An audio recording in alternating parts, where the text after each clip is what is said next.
Stall.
CO2 is 5.5, and we are still doing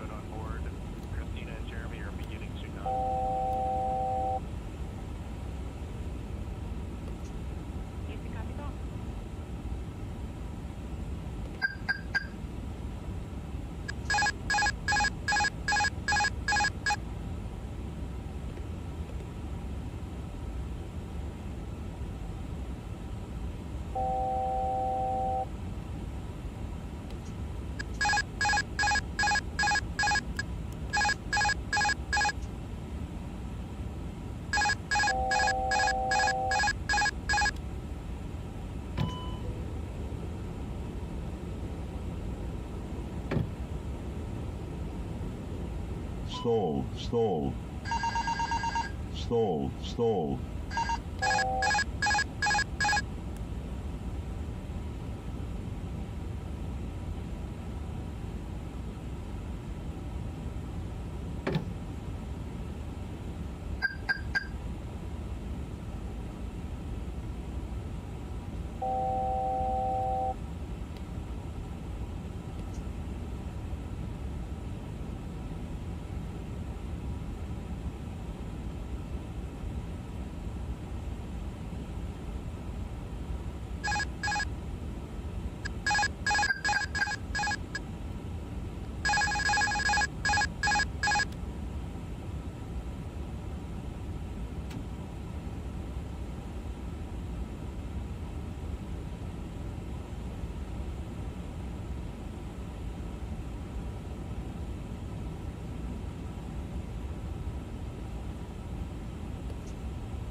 Hey, wait. Houston, I need you to show me. switches configured for entry.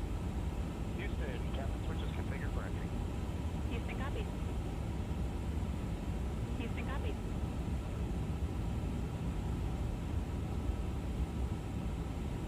Hey, Jack, you got time for one question? Hey, Jack, you got time for one question? Go ahead. Go ahead. When I was looking at the BFFFF, when I was looking at the BFFFF predicted, it was the exact same time. We don't need that to be a touch later. Can you just confirm we don't need that to be a touch later?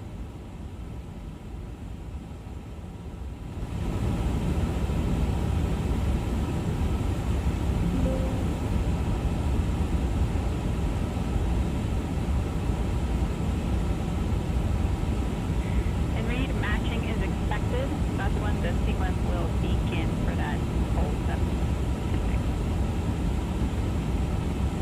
Outstanding. Thank you for the verification.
Those are deltas compared to the version you copied onto your kneeboards on flight day 8. For burn guidance, delta V tote will be 9.1. TGO, 20 seconds. Body delta V in the Z direction, 9.1. How copy? We're going back to the moon because it's the next step in our journey to Mars. In the entry section, total duration, 13:38. That's 1338.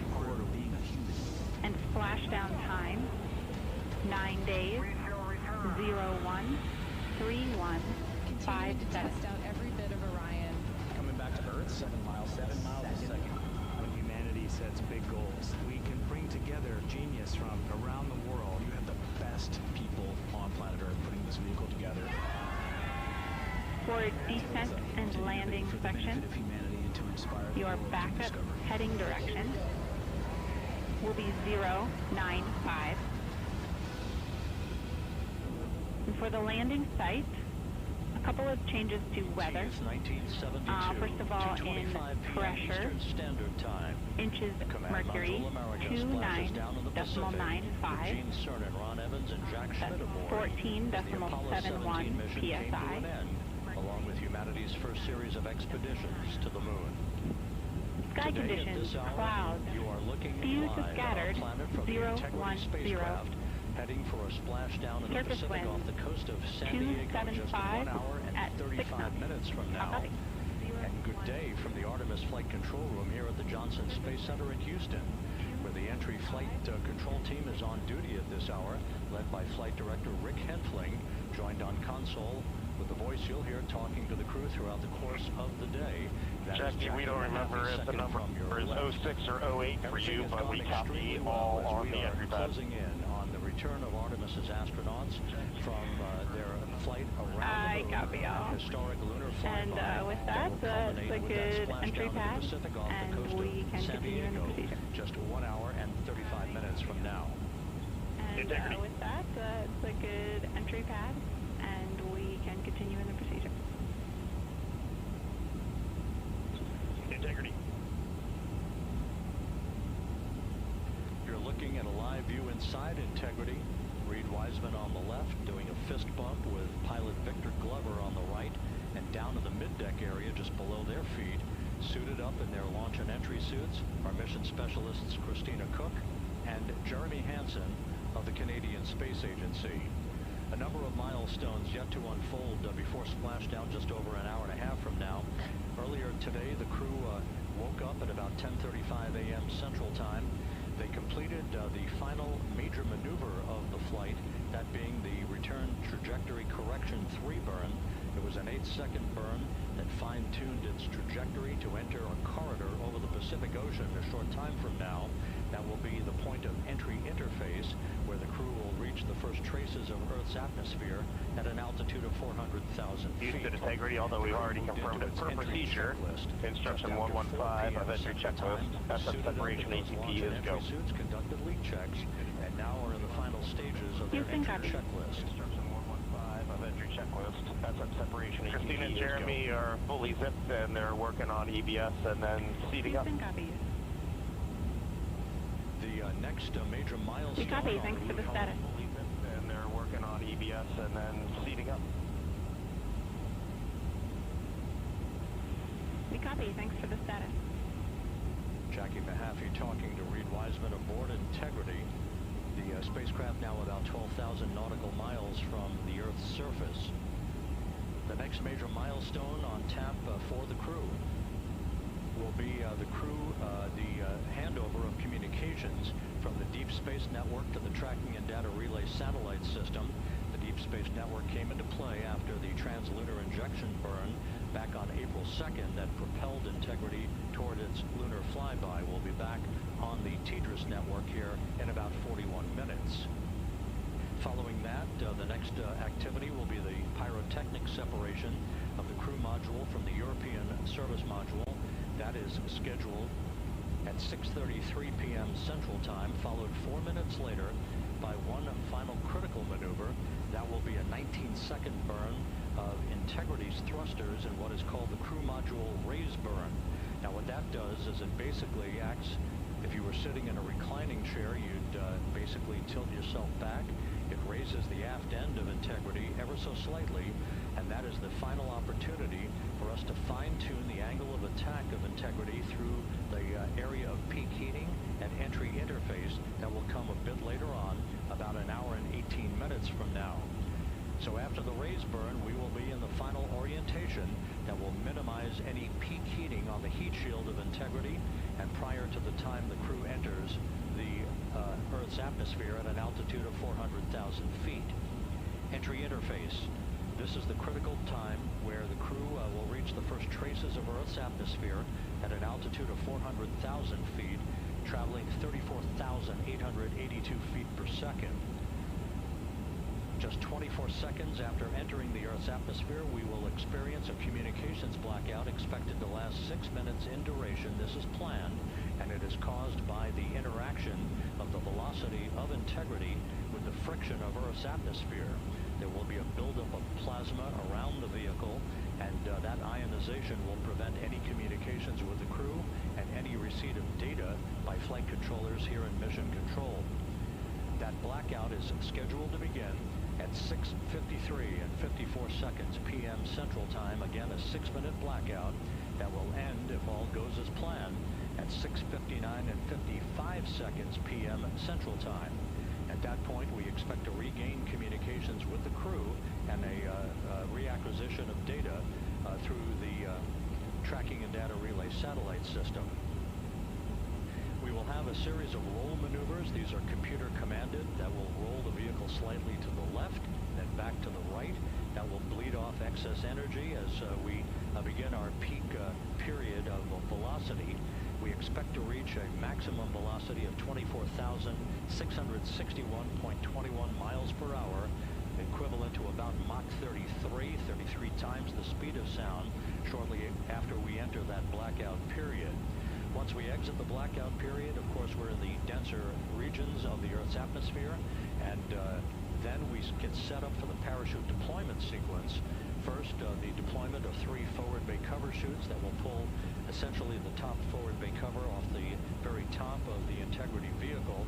That will be followed by the deployment of drogue chutes, and then the final deployment of a series of 3 main parachutes at 7:04 and 44 seconds p.m. Central Time. From that point on, it is about 3 minutes or so until splashdown. Splashdown scheduled at 7:07 and 8 seconds p.m. Central Time at a gentle speed of 19 miles an hour. So just to give you some perspective, at the time that we enter the Earth's atmosphere, we're traveling somewhere around Mach 32. We will splash down at a speed of about 19 miles an hour. The G-forces that will build on the crew members inside Integrity will build to about 3.9 Gs. That is what is expected and what they have trained for and what the spacecraft is designed to support.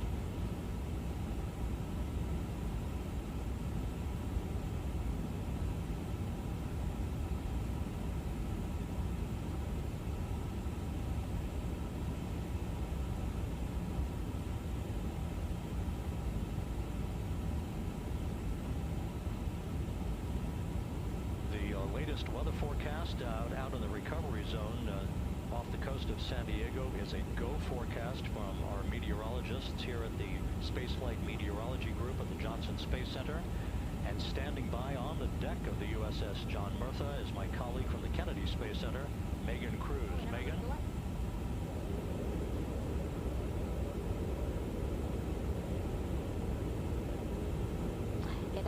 Welcome to the bow of the USS John Murtha. This is where we will report out live updates from the ship as NASA and the U.S. military work to recover our Artemis II astronauts in just about an hour and a half. How exciting. Now, right now, as you can see, we are out in the Pacific Ocean. We are just west of San Diego. We're actually staged about 6.5 miles away from where we expect Orion to splash down. And then we will incrementally move closer closer. So at the time of splashdown, we'll be about 5 miles away, and then we will move to 3.2 miles away. At that maneuvers point, we'll initiating pause, make in sure that all the minute and a debris that might be coming down with Orion, because basically some parts of like the parachute system, they're jettisoned off Orion during descent. So we'll just want to make sure that those all land in the water and that we are safe to move even closer. So we will make sure that we can move a little closer, and at that point we will move to a mile away from Orion. And at that point the ship will circle the capsule while NASA and Navy recovery forces work to get our astronauts out, and we should have great views of the bow from here. But also we have a ton of cameras all around the ship.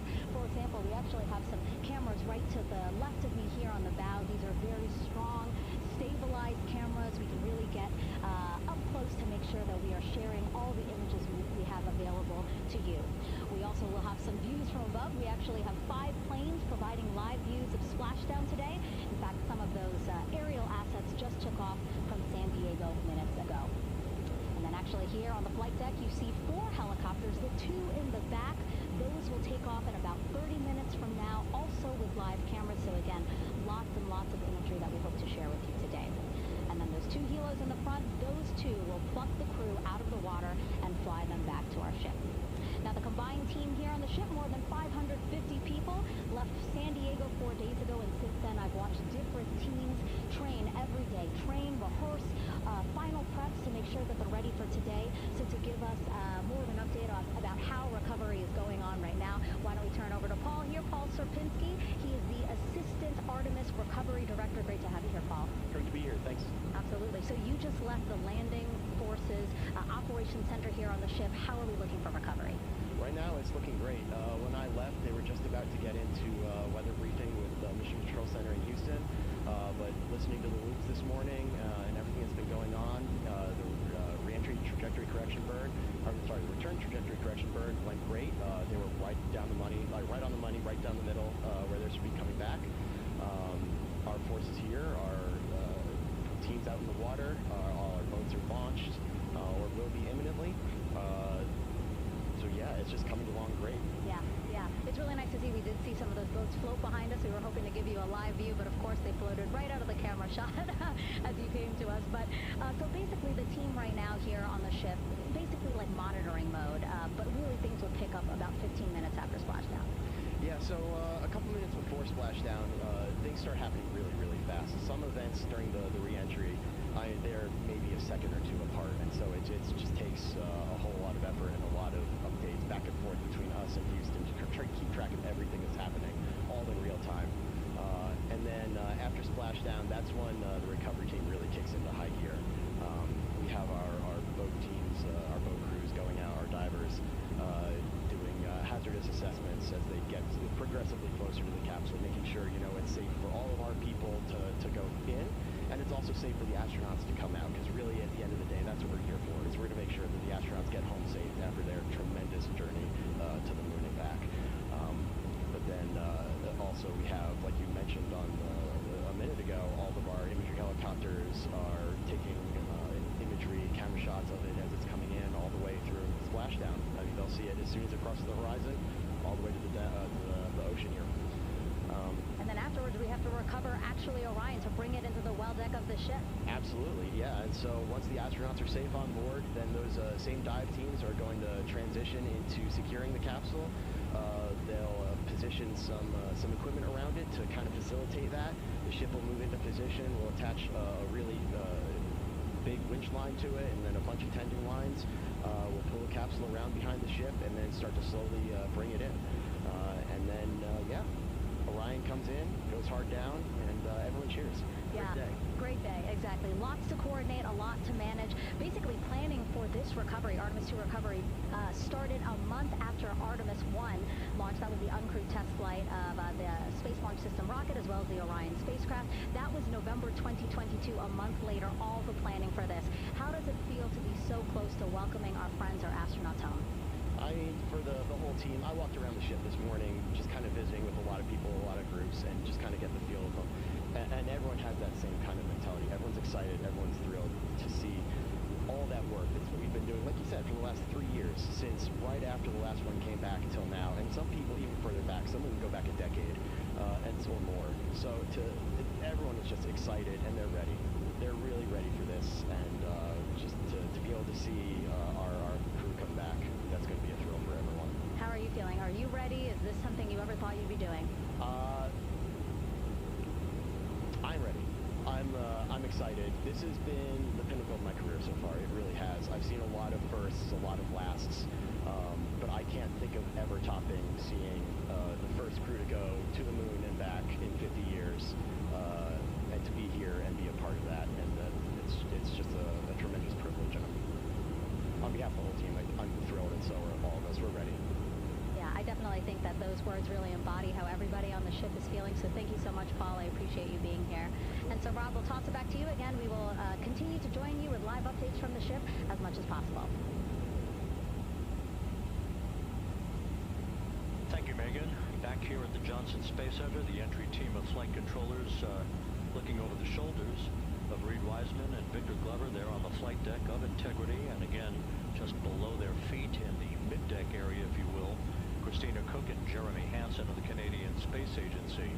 They're in the final review of their entry procedures and all of the activities that will follow here very shortly in trip hammer fashion. We should note that after splashdown occurs, the flight control team here in Houston will be monitoring the orientation of the Integrity spacecraft. We are expecting it to splash down upright in what is called the Stable 1 configuration, with the top of the spacecraft pointed upward. Stable 2 would indicate that it is upside down in the water. Houston Integrity, we are suit orientation. There will be 5 inflatable airbags called the CMOOS system. That's the Houston, acronym copy. for Crew Module Uprighting System. We are suit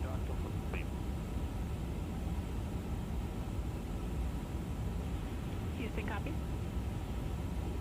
Reed Wiseman acknowledging that the final steps in suit donning are now complete for the crew. Leak checks have been completed earlier. The CMOOS system, those 5 inflatable airbags, will be inflated with helium. Those airbags will ensure that the vehicle remains upright. While that activity is going on, the flight control team here will be checking the systems on Integrity, also making sure that there's no leakage of toxic gas from the spacecraft. It should take about 15 minutes from splashdown to the power down of all of the systems on Integrity, and at that point, assuming everything is in a nominal fashion, then the green light will be given for the Navy recovery teams to begin to make their way closer to Integrity, to begin the erection of a large inflatable life raft called a front porch that will be buttressed up alongside the hatchway to the spacecraft. That life raft will be used to bring the crew members out of this vehicle once the hatch is open, one by one.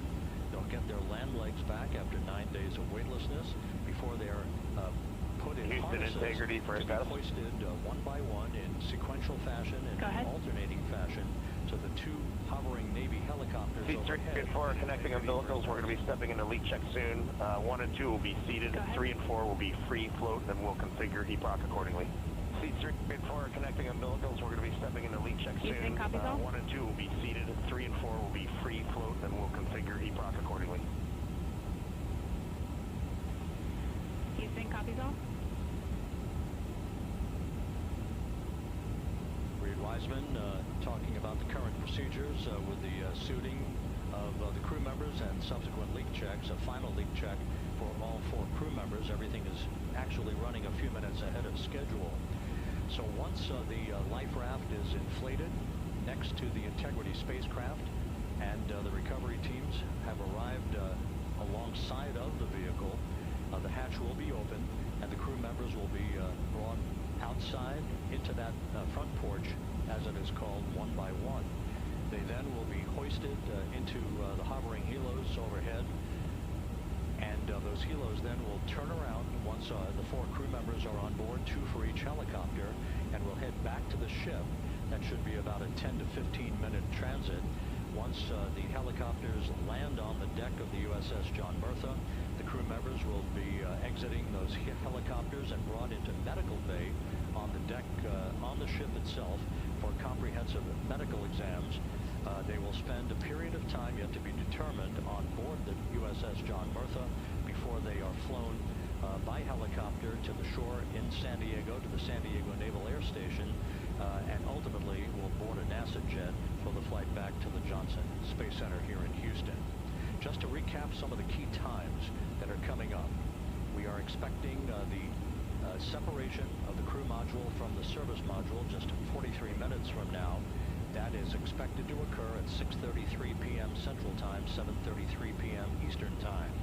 That will be followed just 4 minutes later by the crew module raise burn, the use of Integrity's thrusters one final time in a 19-second burn to slightly tilt the vehicle up into the correct orientation or angle of attack to ensure that it enters the Earth's atmosphere at the right angle, if you will. That will help deflect the buildup of heat against Integrity's heat shield. This was a deliberate move, a change in the procedures from the Artemis 1 mission that resulted in unexpected char loss on the aft-coat heat shield that had not been intended based on the entry trajectory for the Artemis 1 mission. What we're doing is we deliberately changed the trajectory of the entry from a skip entry that was about a 3,000-mile transit across the Pacific Ocean. We are expecting now from entry interface to the point of splashdown to have a range of just 1,701 nautical miles, and that in of itself will reduce the exposure time of heating on the heat shield of the spacecraft. Once the raise burn is complete, then the stage is set for entry interface at 6:53 and 31 seconds p.m. Central Time. That means that Integrity will be entering the Earth's atmosphere at an altitude of 400,000 feet, traveling at about 34,882 feet per second, heading for its splashdown site off the coast of San Diego, as you just heard from Megan Cruz on the deck of the USS John Murtha. Splashdown once again under those three main parachutes is expected at 7:07 and 8 seconds p.m. Central Time, 5:07 p.m. Pacific Time, 2.5 hours before sunset. The actual total distance traveled for Integrity from launch to splashdown is estimated at 694,481 statute miles. Now that includes the first high elliptical Earth orbit following launch that enabled Integrity to move to 43,000 miles above the Earth at its apogee, and enabling a 24-hour period of systems checkouts before the flight control team here and the mission management team gave approval for Integrity to conduct its translunar injection that propelled it on its way to the moon and its historic lunar flyby. So the total distance we expect this vehicle to have traveled in splashdown, 694,481 statute miles.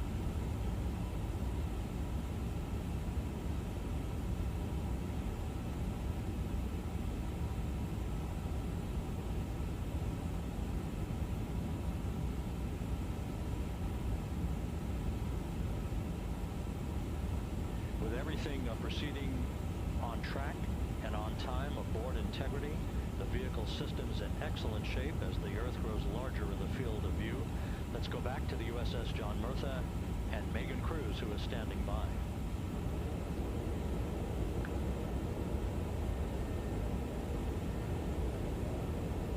Hey, yeah, Rob, welcome back. Again, we are out in the Pacific Ocean, staged just about 6.5 miles from where we expect Orion to splash down now in just over an hour. How exciting, and the weather, awesome conditions here. I know you see some wind blowing around my hair, but really nothing to speak of when it comes to having to recover our astronauts, as well as no waves here, really. So yeah, we're expecting a really great day. Also, hopefully, some really great views. You can see behind me that some of the clouds are starting to break up, so that's really exciting.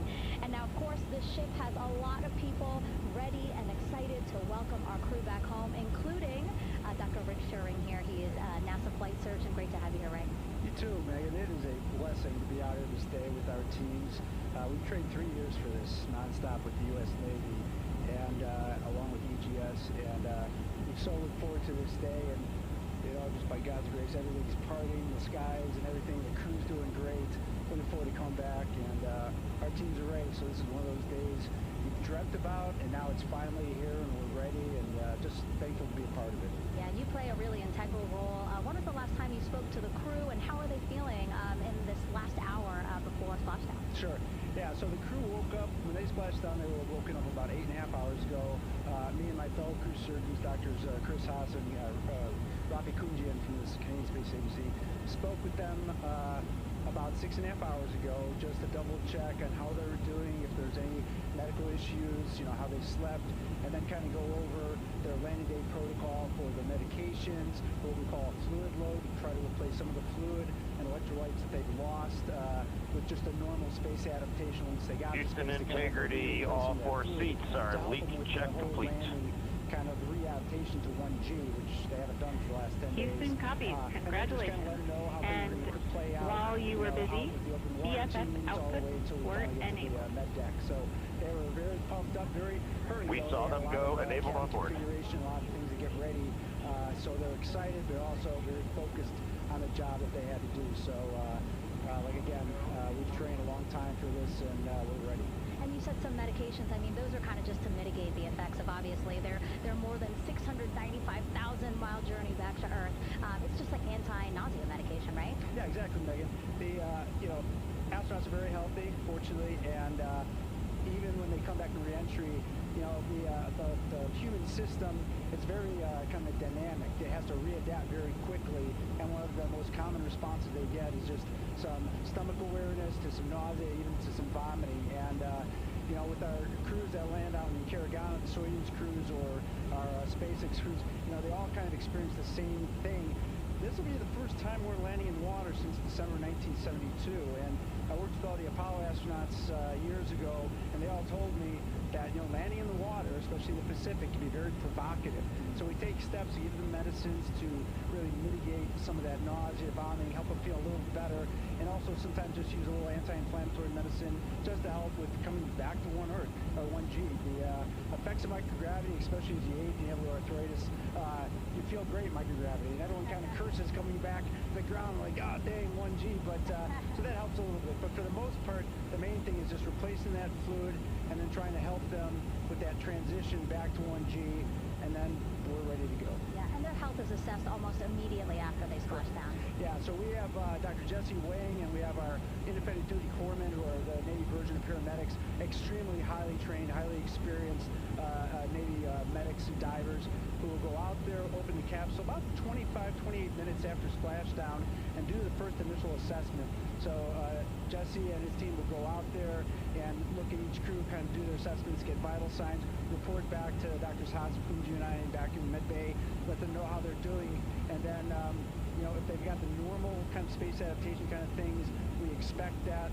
They're good to go on that. If anything, didn't go the way we want, they're all prepared for that as well. And Jesse and his team, I mean, this is their full-time job, taking care of, sailors and folks who might be injured. We don't expect any injuries, but coming back, going 25,000 miles an hour down to, 20, miles an hour is still a dynamic process. I've heard it described as, kind of like a car crash. And then the crew will be ready to go, and Jesse and his team will make that transition to get them out to the front porch, do assessments on them again, call to our med bay, and then once we have that and they're all good to go and the crew's feeling okay, we'll hoist them up in the helos. It's about a 3-minute flight back to the flight deck, and that's where me and the astronaut chief Scott Tingler will actually meet them. I'll get eyes on them, make sure they're all good, just take very slow transitions, and then one by one we'll either get them out with the SMTs, the SAR med techs, under each arm, just kind of just walking very slowly to med bay, which actually helps them acclimate back to 1G. Or if they really don't have their sea legs back yet, then we might put them in what we call a stair chair, which will be right behind them, and then just very slowly kind of get them back in the med bay to start our full assessments with the team. Yeah, so a really great team here to support them as soon as they get back, and also all throughout the mission, of course. You talked a little bit about this, but obviously, we have seen astronauts return from the International Space Station for over 25 years, so we kind of know that that journey, how it affects the body. But yes, we're talking about humans returning from the moon for the first time since 1972. How is this different from your perspective? So it's different in one very significant respect with, on Apollo, for exercise, they had something called the Apollo Exergy, which was basically just a little canister with some ropes, and they would have some resistance and kind of do that. And the Apollo astronauts really liked that. They liked the ability to exercise, because you decondition from a musculoskeletal standpoint, you lose your strength and your stamina very quickly. We had something called the Orion flywheel, which was able to impart much greater loads in terms of resistance, so they're able to do squats, deadlifts, different things, not dissimilar to what the ISS astronauts do, but with a lot less room to do it. And they also do rolling activities for cardiovascular health, and the crews loved it. But for the lunar crews, the future lunar crews, maintaining that physical conditioning, which our astronaut strength conditioning rehabilitation specialists, affectionately known as the ACERs, back in Houston, really work hard to get them in the best shape they're going to, have to be in to get to the moon. That device hopefully will maintain that. And Apollo only had about a 4.3-day journey to the moon.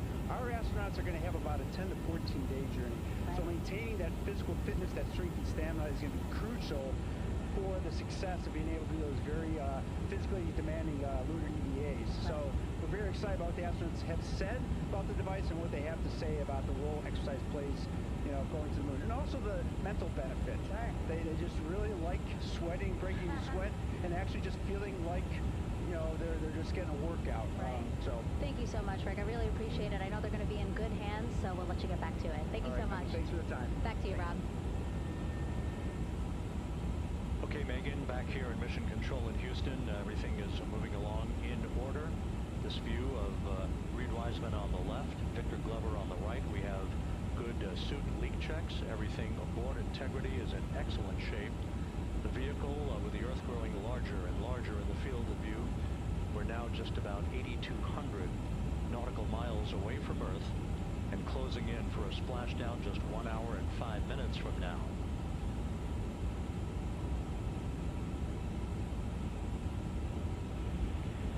Integrity, just under a minute till your GPS maneuver initiates, and both GPS units look eager to acquire.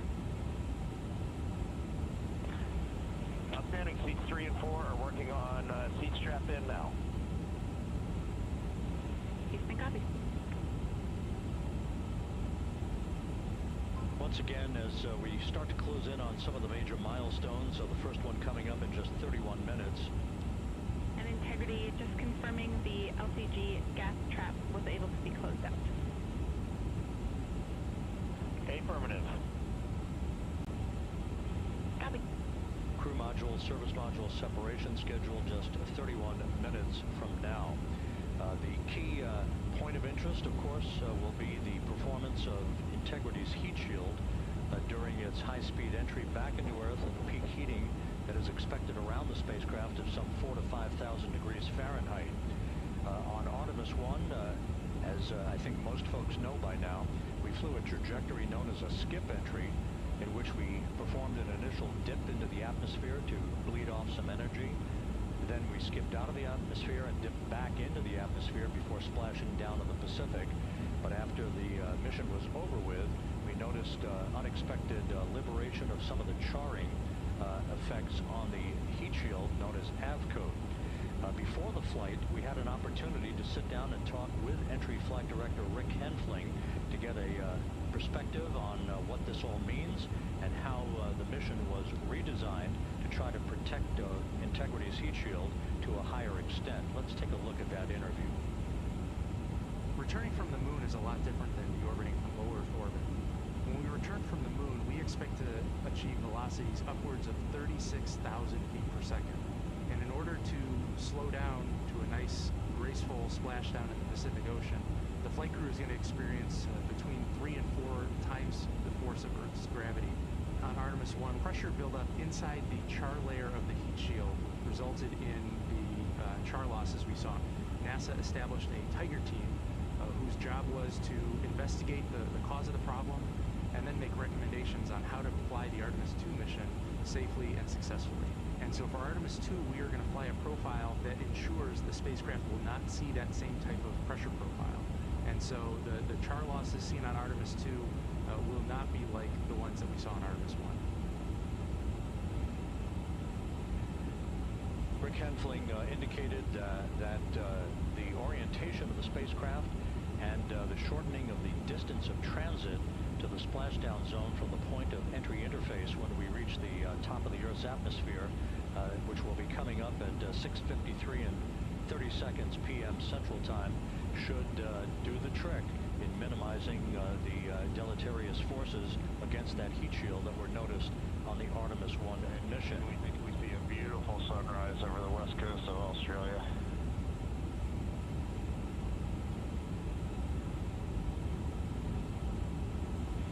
We copy.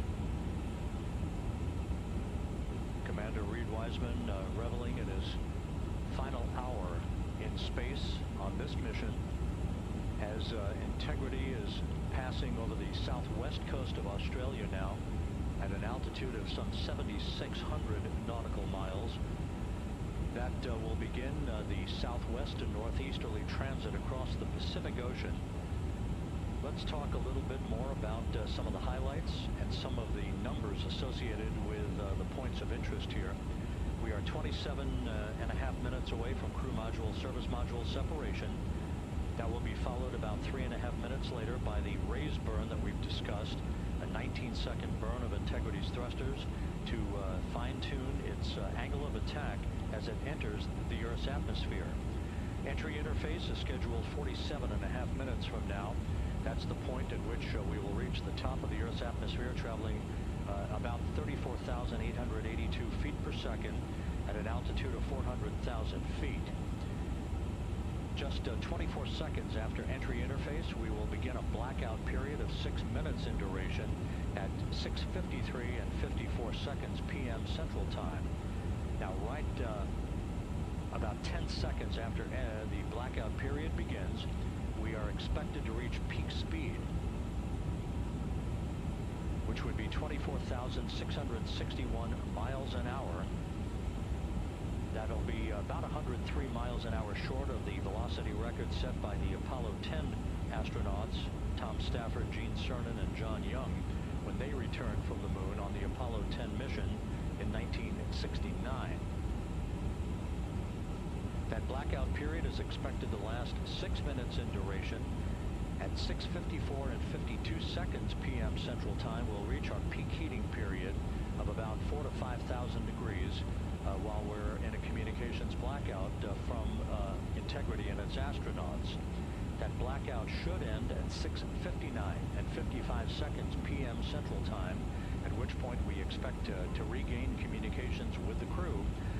Capcom Jackie Mahaffey here in the flight control room will be talking to the crew, calling them, and we'll await a response from the crew as they come out of that blackout period. And at that point, their altitude will be just 157,000 feet above the Earth, traveling at 13,000 feet per second with a range to splashdown of just 147 nautical miles.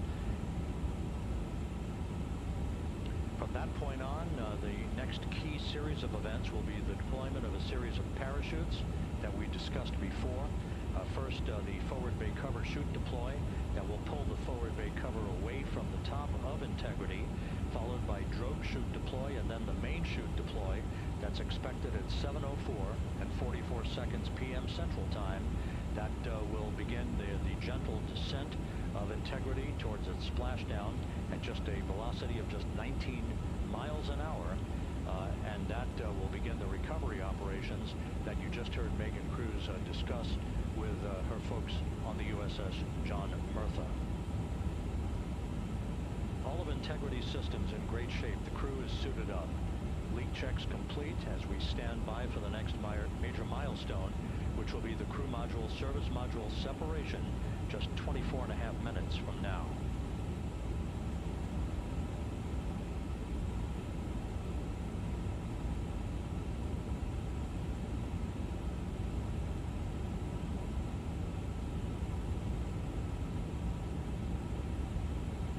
The activities from the start of entry interface to the point of splashdown will be quite rapid fire. Just 13 and a half minutes from the point at which we begin descent into the Earth's atmosphere till splashdown.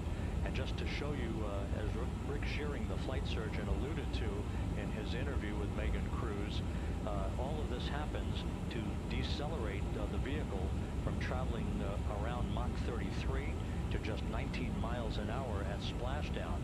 All of that happening in just 13 and a half minutes.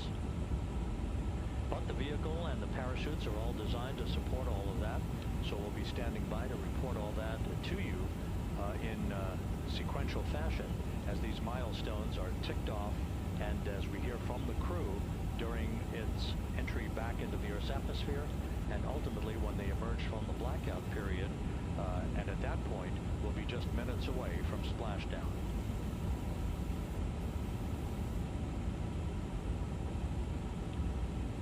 So with all of those preparations ongoing, we can return here briefly for another report from the USS John P. Murtha and Megan Cruz. Megan?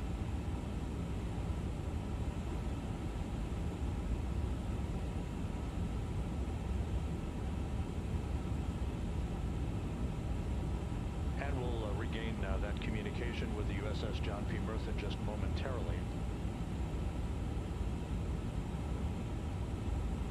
In the meantime, everything is on track aboard Integrity, the flight control team here in Houston, led by Entry Flight Director Rick Henfling.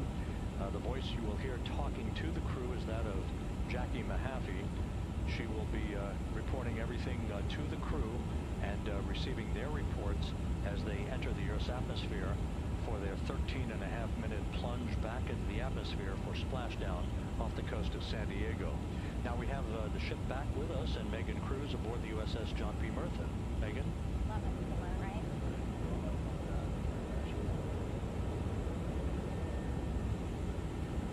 Hey Rob, yeah, the excitement is really building here on the ship. I'm watching right now one of the weather balloons being lofted up from the ship. Again, weather balloons very important for us to make sure that we are tracking the right kind of weather and also the data that's needed for what's called our Sasquatch team. Again, it's a team out of NASA that basically makes sure that the debris that comes off of Orion, again, some of those pieces of the parachute system, make sure that they don't fall on us here in the sea and also our aerial assets, our folks in helicopters. So watching that float away right now, but with me right now is Captain Eric Kenny.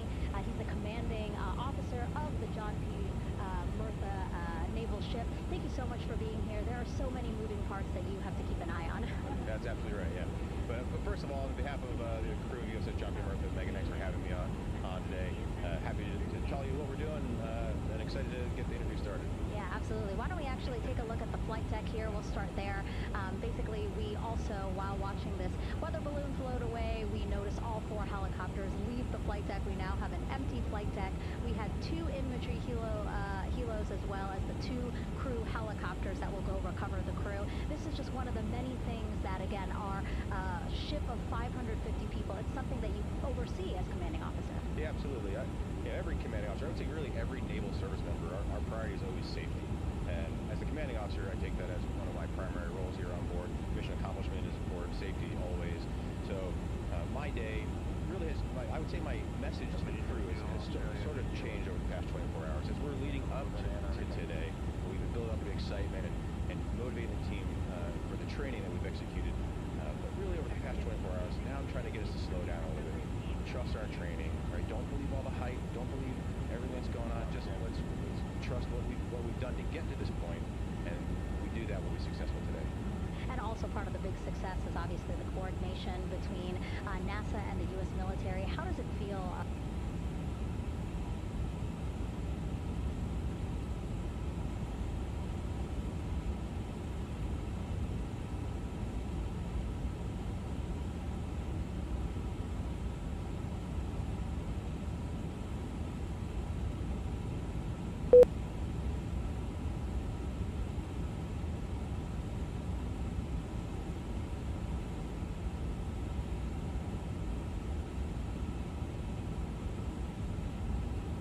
NASA, the Air Force, the medical team, the dive team. We want to talk about high-performance organizations coming together, working in unison. We are seeing that here on board the USS John P. Murtha, and I can't be more proud of all the work everyone's doing.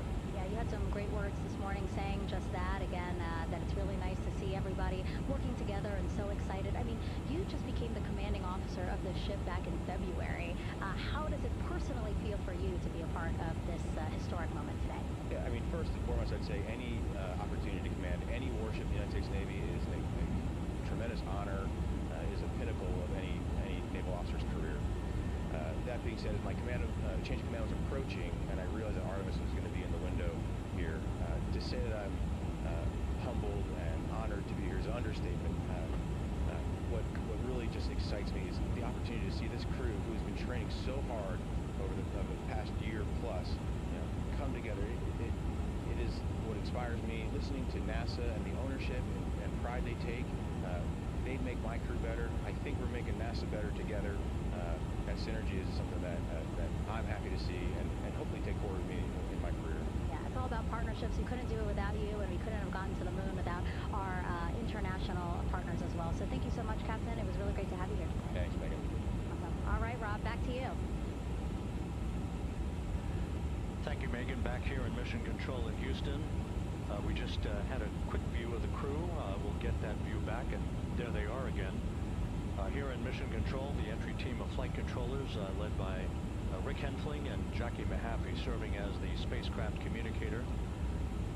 We have just handed over communications links from the Deep Space Network that we communicated with the crew through from the time of the translunar injection burn back on April 2nd. We've just handed back to the Tracking and Data Relay satellite system as we prepare for the crew module service module separation that will take place just 17 minutes from now. With the Earth looming in front of Integrity as it barrels back for a splashdown of the Pacific just 50 minutes from now, we're just 5,700 nautical miles from splashdown. Just one other quick note about the comparison from the Artemis 1 entry profile to the Artemis 2 entry profile, and how that is serving as a extra layer of protection for Integrity's heat shield. The Artemis 1 entry had an entry range of some 3,178 nautical miles, a very long downtrack, and a very longer period of exposure to heat loads than we're experiencing tonight. It also had that skip entry profile that we discussed earlier, dipping into the Earth's atmosphere, then back out, then back in. It was about 20 minutes of exposure. Integrity, Houston, comm check on Tidris. Jackie, we have it loud and clear on Tidris. We have you the same. And there's one of the weather balloons being deployed from the USS John P. Murtha.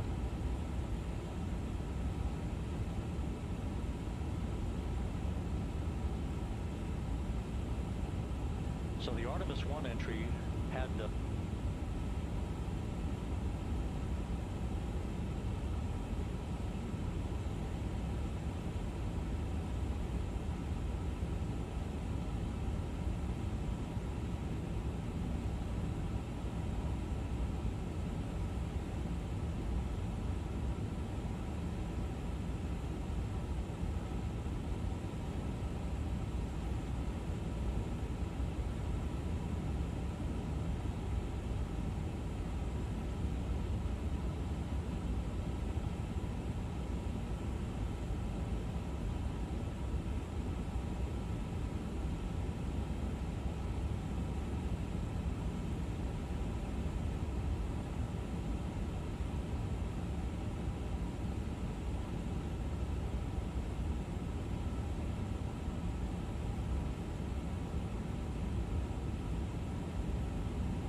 once again, a dueling box view of some of the assets that are involved in recovery operations today. The integrity, cabin configured, all crew suited and seated. Houston, copy. That confirmation from Reed Wiseman aboard Integrity. As you see, the assets are being deployed to the splashdown zone. At the time of splashdown, we expect the John P. Murtha to be about 5 miles away from Integrity, keeping a safe distance until we are sure that the vehicle is in the water and upright, and that it is in a good configuration system-wide for the recovery teams to begin to approach the vehicle to erect that inflatable raft. 2 minutes to CM RCS warm-up hot fire. We're ready. That call from spacecraft communicator Jackie Mahaffey indicating that we're 2 minutes away from a quick burst of the reaction control system. Thrusters, that will be a hot fire test prior to the separation of the crew module from the service module. The European service module has performed flawlessly throughout this flight. Everything, all the burns that had been prescribed for that service module have been executed on time and without a problem. There is the European flight control room that has overseen the manufacturing, the design of the European service module. They deserve quite a bit of credit on this mission for not only propelling the Integrity and its astronauts toward the moon, but also conducting the fine-tuning of its trajectory to bring it to this point where we are dead spot on down the middle of the corridor trajectory-wise to bring Integrity down for its splashdown in the Pacific just 44 minutes from now.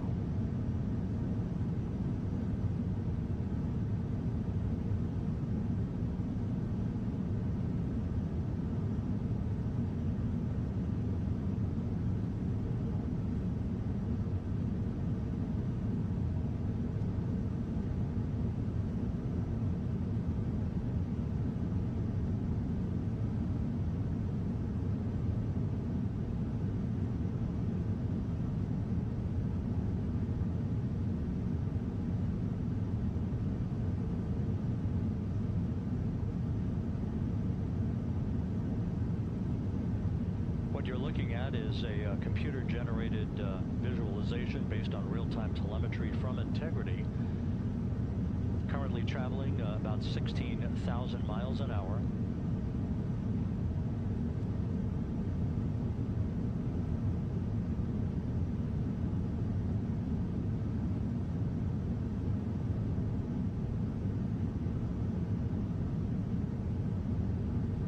Integrity traveling about 16,000 miles an hour. For the prop cautions, we're taking a look.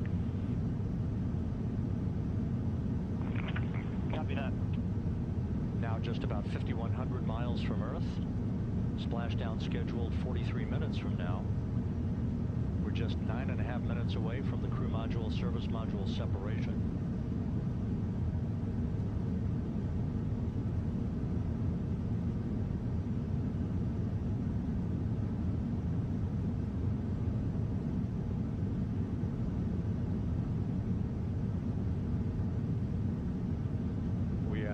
Confirming.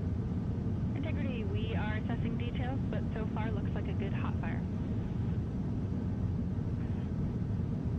Looks good on board, Jackie. Thank you. And Jackie Mahaffey took the words out of my mouth. I was just about to say that we had a good hot fire test of the thrusters in advance of the crew module service module separation that's coming up just 8.5 minutes from now. This will begin the period in which we will have rapid-fire succession of critical activities on board that will lead to entry interface just 28 minutes from now, where the vehicle will enter the Earth's atmosphere at an altitude of 400,000 feet. The time of entry interface, 6:53 and 30 seconds p.m. Central Time.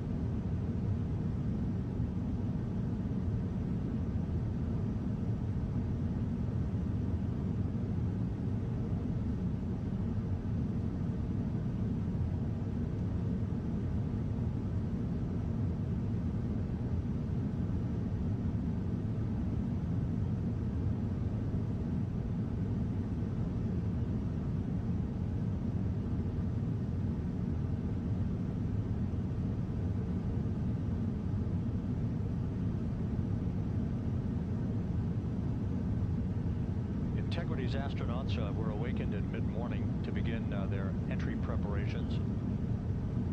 And propulsion officer now reports a good hot fire test in preparation for the crew module service module separation.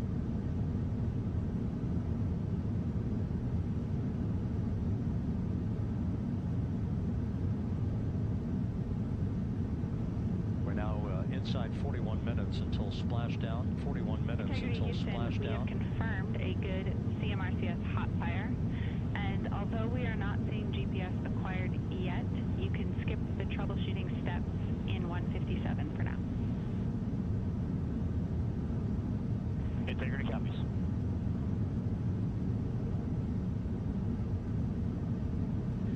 That GPS discussion indicating that we will be acquiring navigational data for Integrity through the Global Positioning System equipment on board. We just don't have it yet, but we will. All of Integrity's systems are in great shape to support its high-speed entry into the Earth's atmosphere. It, once again, will reach a peak speed of 24,661.21 miles an hour. You're calling GPS. We at least have GPS 1 looking good on board.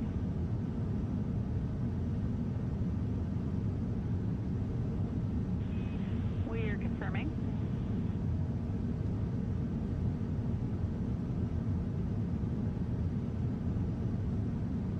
The guidance, navigation, and control officer here in Mission Control confirming that we have good lock on GPS data.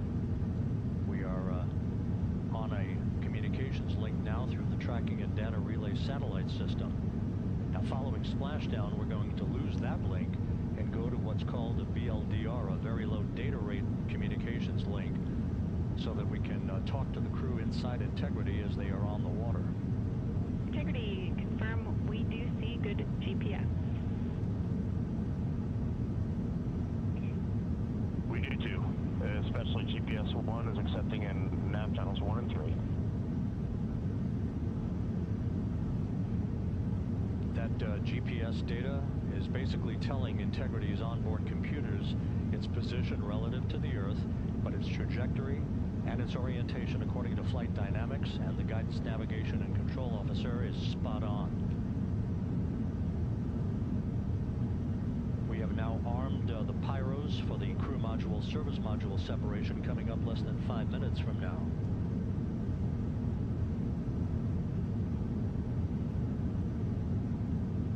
Once again, just 10 seconds after entry interface, we will see Integrity reaching its peak speed of 24,661.21 miles per hour. That will be just seconds before we begin a 6-minute blackout period. Integrity, Houston. Your vehicle is in a good config for CM-SM SEP and go for CM raise. Houston, we see the same on board and copy go for CM raise.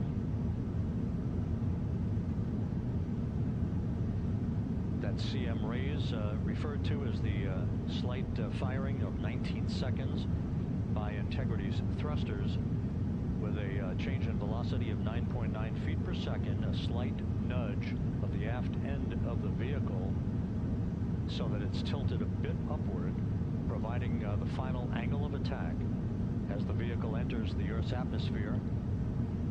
This being the mitigating factor that will reduce heat loads on the heat shield as we reach a point downrange from the start of entry interface, some 1,701 nautical miles to the splashdown site.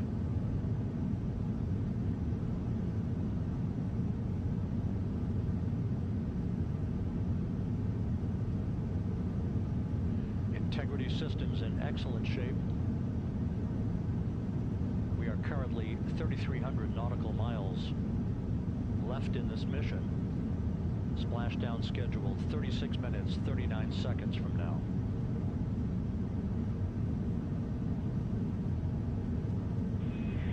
Integrity, Houston. For the 2 enabled prop cautions, what happened is while the thrusters were firing, multiple pressure sensors on each of the strings diverged a bit from each other. Those limits look to be set pretty tight. We think it could happen again when the thrusters fire in the future, so we are going to suppress those messages.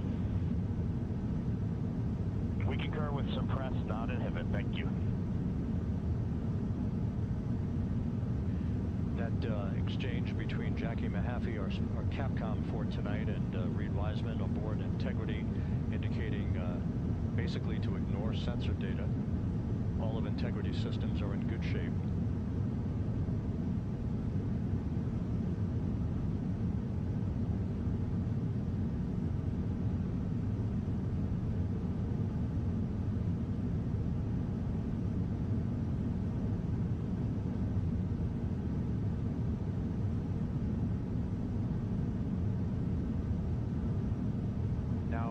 Coming up on about 90 seconds till the crew module, service module separation.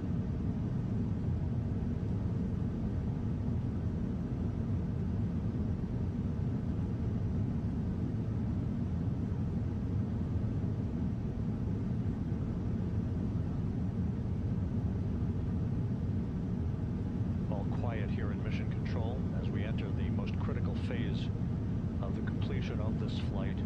All of the preparatory activities leading up to the vehicle entering the Earth's atmosphere just 21 minutes from now.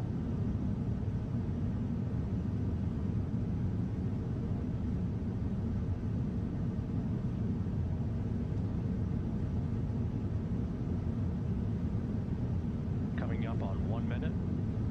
Mark, 1 minute till crew module, service module separation.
Confirmation of crew module, service module separation, and a great view, albeit momentarily.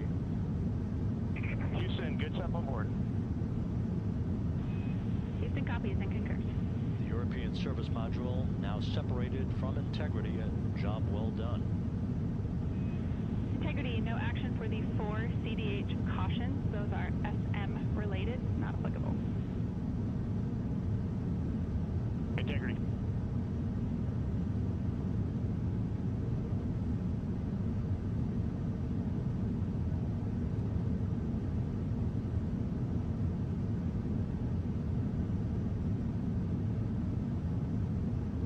So, with Integrity now flying free on its own for the remaining 32 minutes of this mission.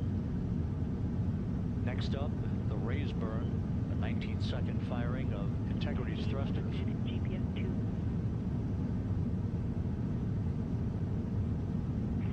Integrity copies, good GPS 2. Coming up on the 2-minute mark until the raise burn. Again, this is the final tweaking of the orientation of Integrity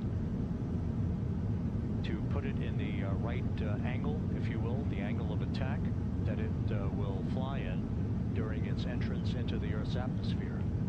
Entry interface now just 18 minutes, 25 seconds away. This is a visualization, but driven by real-time telemetry. This is the maneuvering of Integrity to the raise burn orientation.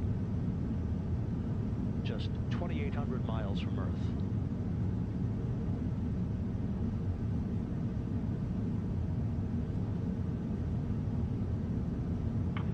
Houston, we got a great view of the European service module out the window with the sun hitting the side and the solar rays and the NASA worm right there. It's a beautiful looking machine.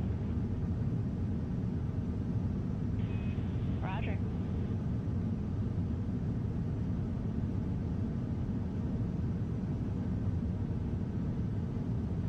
And we have completed the maneuver to the raise burn orientation. 1 minute away from the raise burn.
second firing of the thrusters. And we have a completion of the burn.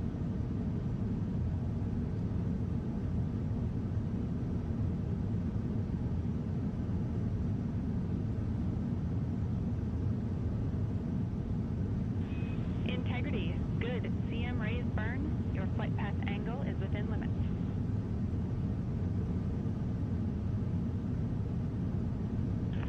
Integrity copies. Looks good on board, Jackie. So the final maneuver is now complete. Our trajectory for a splashdown in the Pacific 29 minutes from now is set and will not be amended any further. And we have the right angle of attack to mitigate any excessive heat loads on the vehicle during entry interface. Integrity Houston, a heads up about comm coverage. When you perform the 180 roll, for the first minute or so in that attitude, we expect about a minute LOS. We copy.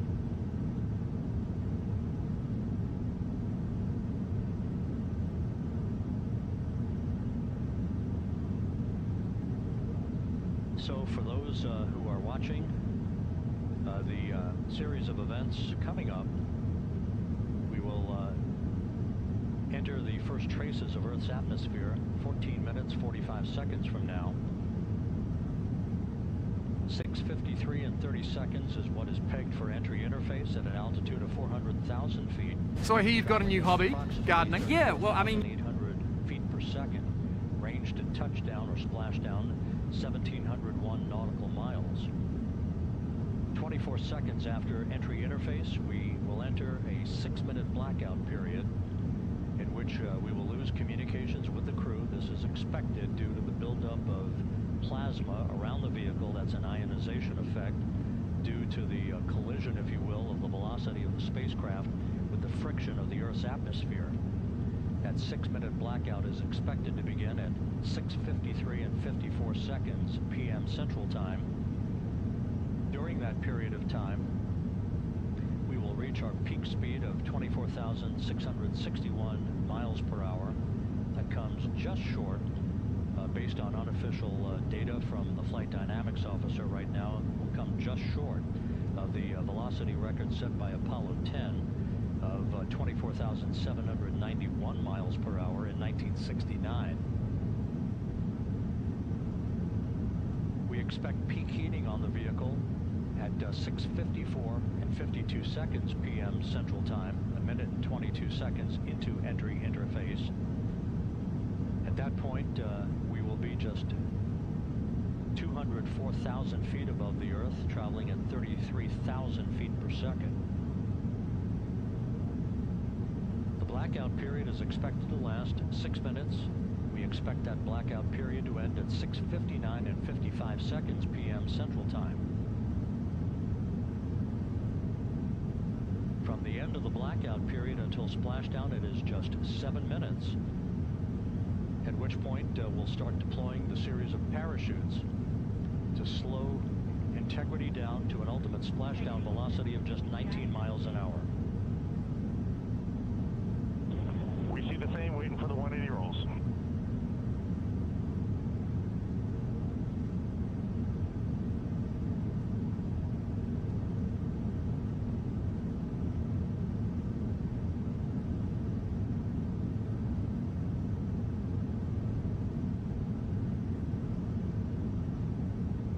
Parachute deployment sequence once again will come in several segments, but in rapid fire succession. And we have a great view of the moon out window too. Looks a little smaller than yesterday.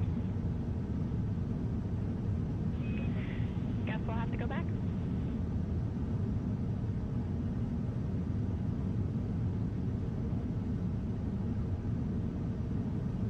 Reed Wiseman and Jackie Mahaffey exchanging discussion on a view of the moon that Integrity's astronauts are seeing in the final minutes of this mission that will be completed with splashdown just 25 minutes from now. 3 forward bay cover parachutes will be used to pull the forward bay cover off the top of the vehicle. Then 2 drogue parachutes will be deployed to slow and stabilize the crew module during its descent, followed by 3 pilot parachutes that will lift and deploy the parachutes from the forward bay. The final sequence will have 3 main parachutes deployed. These will be 116 feet in diameter. Each main parachute approximately 265 feet long when reefed. The parachutes will ultimately slow Integrity down from its peak speed of almost 33 times the speed of sound to a gentle 19 miles an hour at splashdown.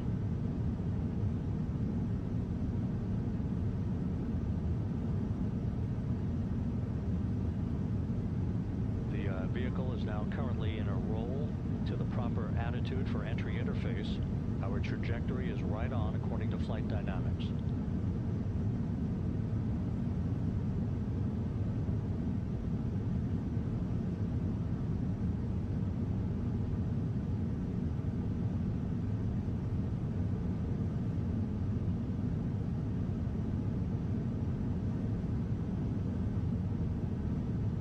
Integrity is on a trajectory from southwest and northeast across the Pacific Ocean, descending at a rate of 15,000 feet per second.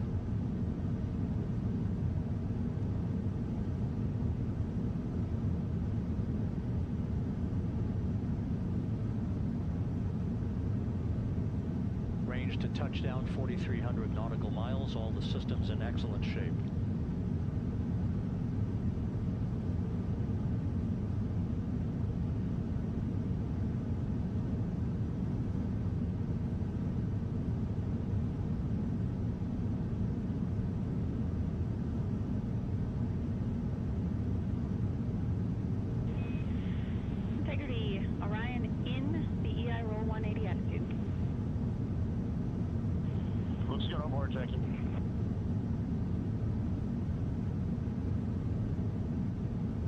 This view out of one of Integrity's windows.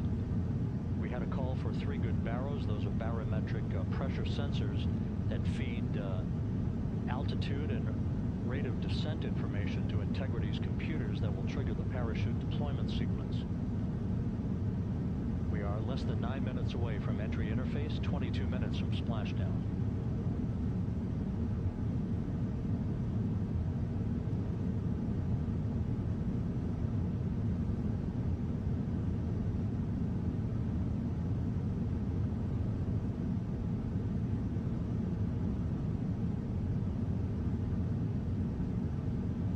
See the reflection of one of the crew members in the window.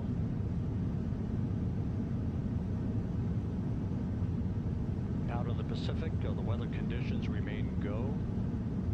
Just a few clouds, some scattered clouds, winds at 10 knots, wave heights just about 4 feet. A gentle day in the Pacific for the homecoming of Integrity's astronauts.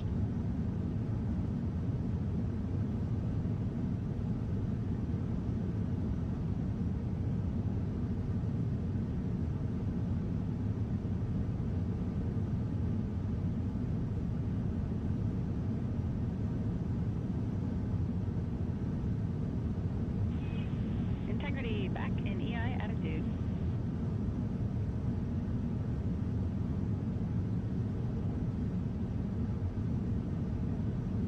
We see the same on board, Jackie.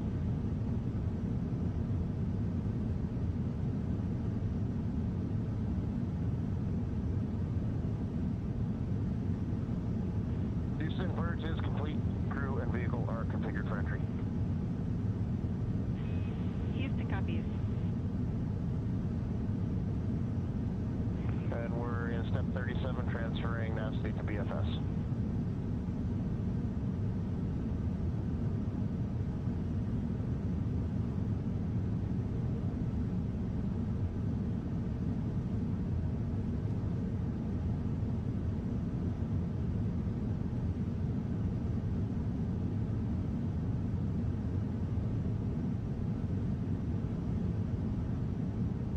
And Houston, in instruction 509, we are not below 0.2.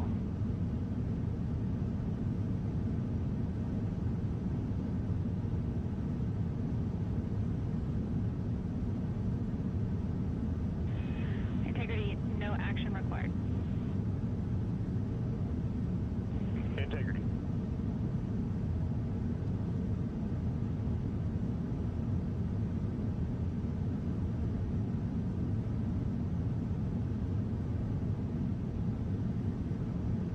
Now 6 minutes away from entry interface. We will hit the first traces of Earth's atmosphere at an altitude of 400,000 feet, traveling about 34,882 feet per second. Ranged splashdown at that point will be 1,701 nautical miles.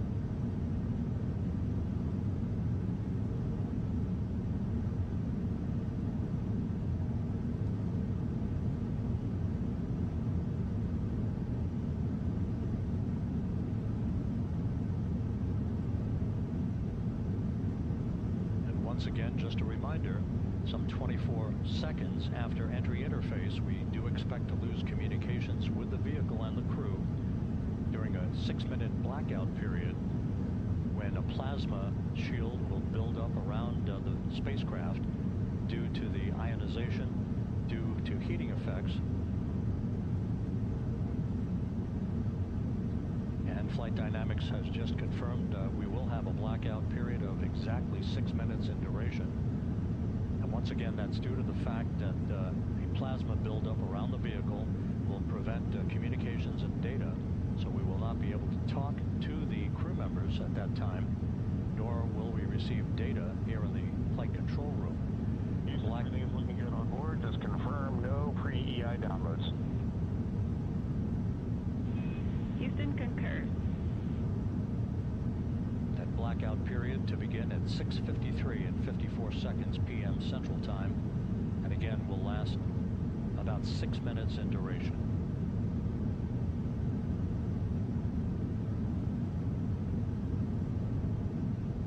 We're 4 minutes away from entry interface.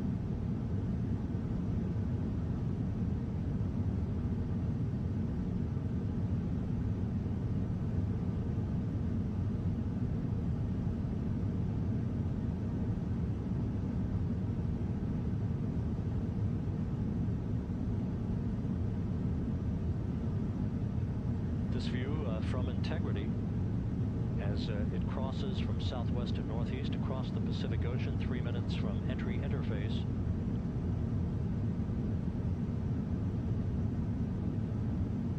.5 minutes till splashdown.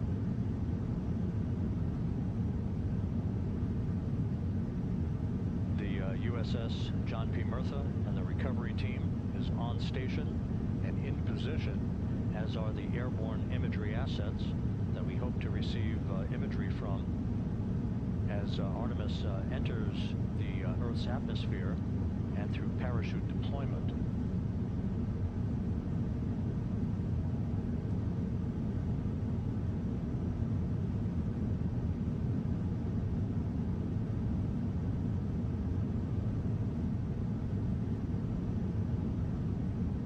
All of Integrity's systems are in great shape. The crew is ready to complete its mission just 15.5 minutes from now.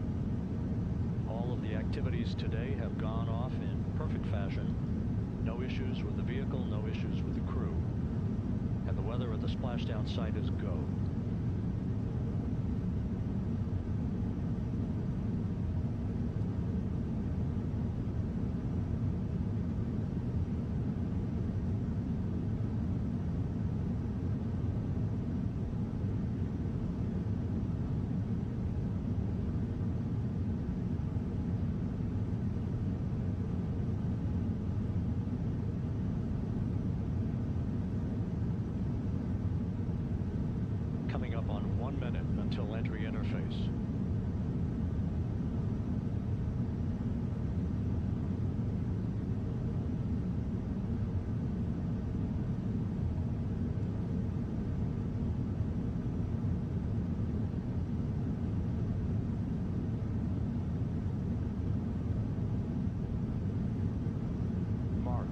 minute until entry interface.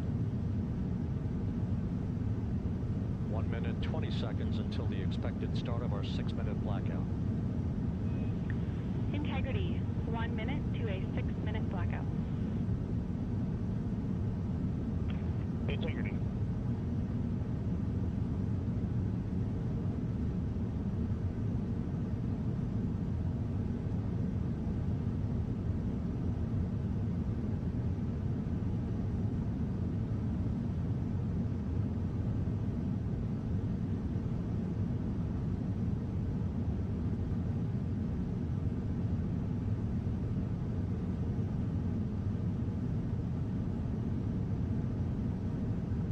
Seconds till entry interface.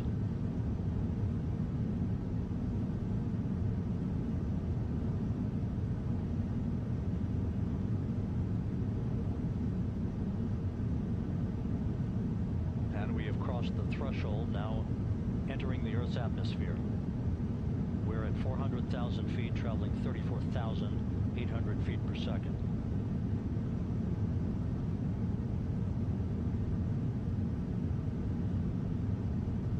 Time to splash down, 13 minutes, 10 seconds.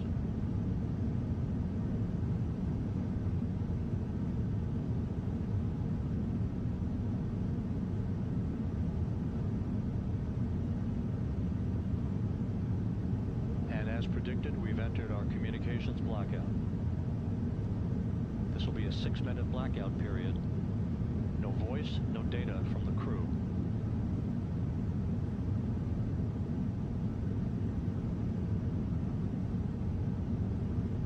30 seconds away from the anticipated point of peak heating on the vehicle, where temperatures will rise to about 4,000 to 5,000 degrees Fahrenheit.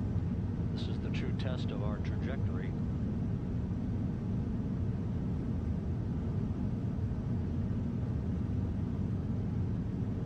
And from the G5 aircraft in the vicinity of the splashdown zone, this view of integrity. So that pinpoint of light shows the vehicle as it enters the period of peak heating in the Earth's atmosphere. The first tug of gravity being felt by Integrity's astronauts since their launch back on April 1st.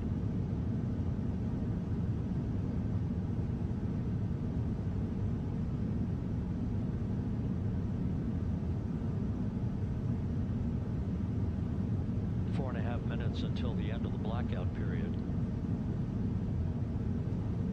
Time to splash down, 11 minutes, 33 seconds.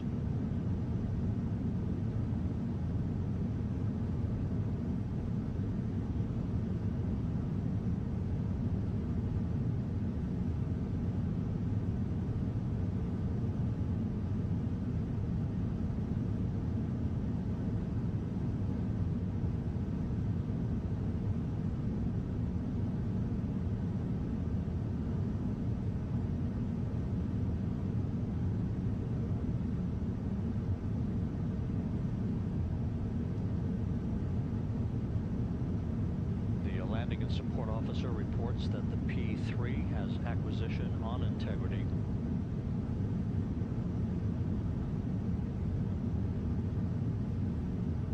Three and a half minutes left in this blackout period. This is a visualization of the plasma buildup around the spacecraft and the repelling of that heat on Integrity's heat shield.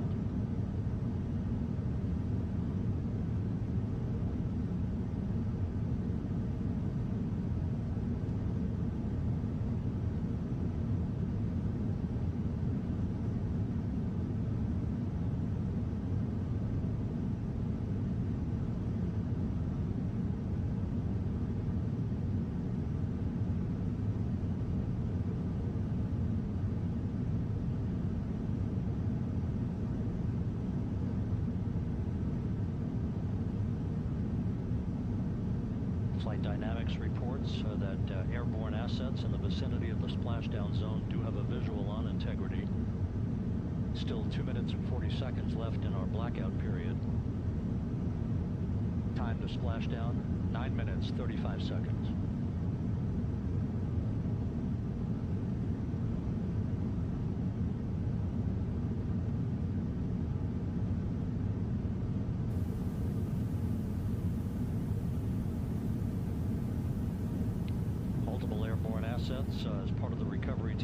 have visuals on integrity.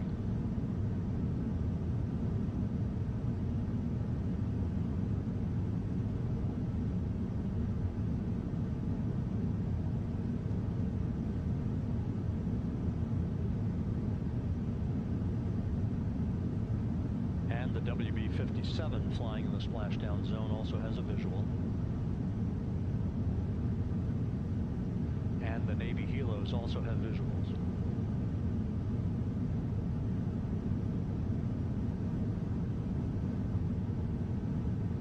We're still in the blackout period. Still do not have communications from the crew.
Now processing data from integrity.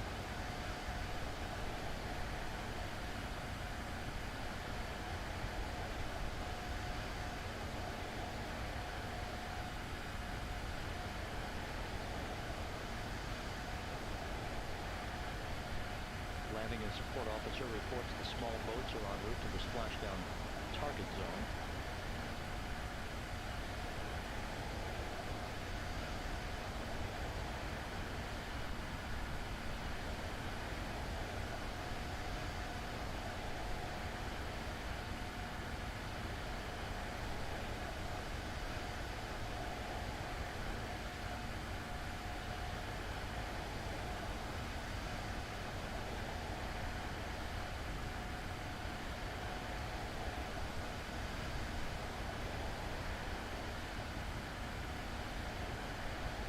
Passing through 150,000 feet, our trajectory is perfect. We're getting intermittent views of integrity. Still waiting to establish voice communication.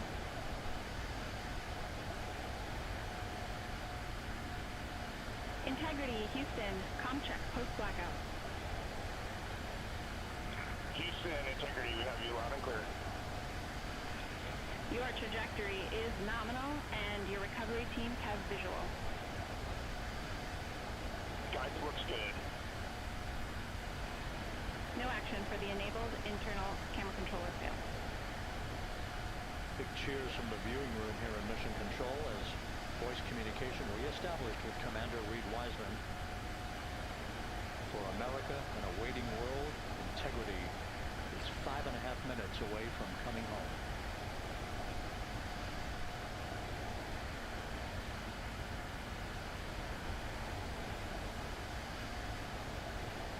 Passing 100,000 feet now.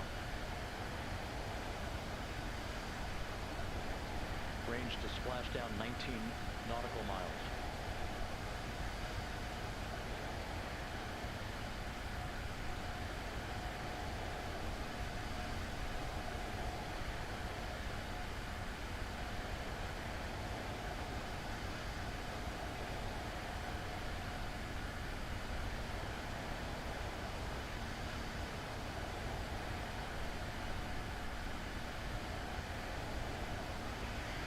Integrity, impact to the camera controller fail is no Tab 1 views of the chute.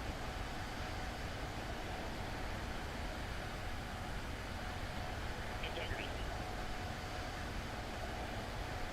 We're processing good data through the GPS system. A good view of Integrity, time to splashdown 4.5 minutes.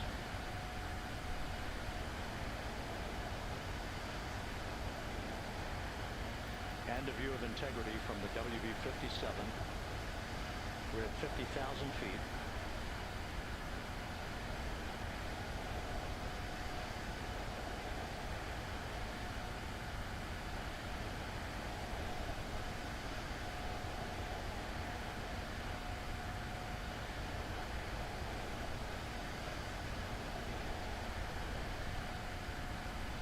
Pyros are on for forward bay cover jettison.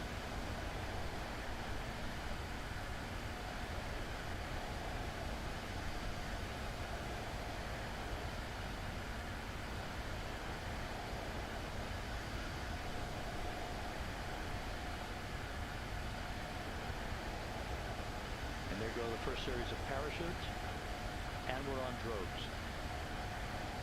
And Houston, we're visual 2 drogues out the window.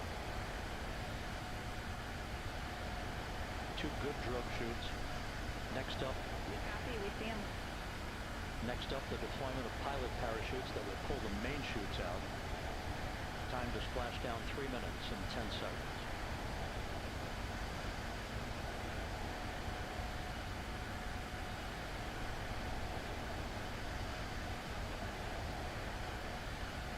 Perfect descent rate according to flight dynamics. We see the same on board.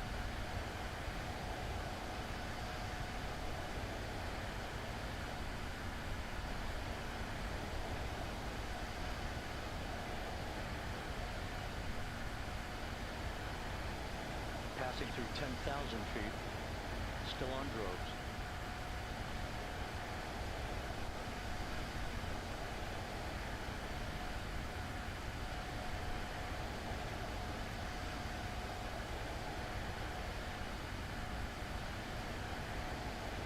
Main chute deployed. We're at 5,000 feet.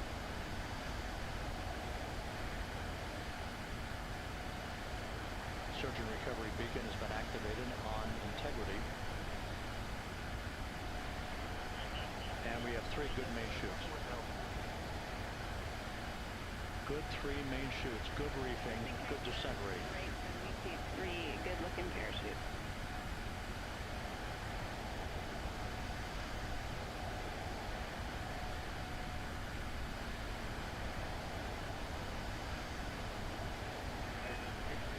Integrity. Cabin pressure indicates no need for hydrazine check. Integrity copies. This is a perfect descent for integrity. Its crew sounding hale and hearty on board. Time to splash down 1 minute 15 seconds.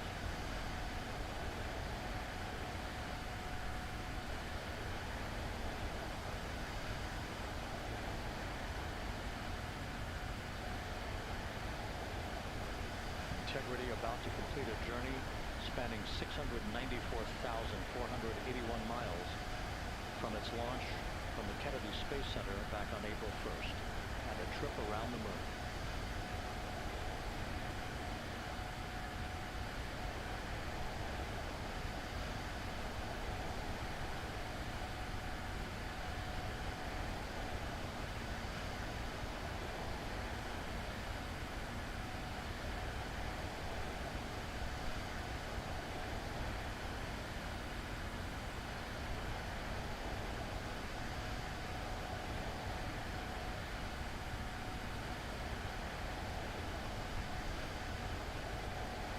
Passing through 1,000 feet.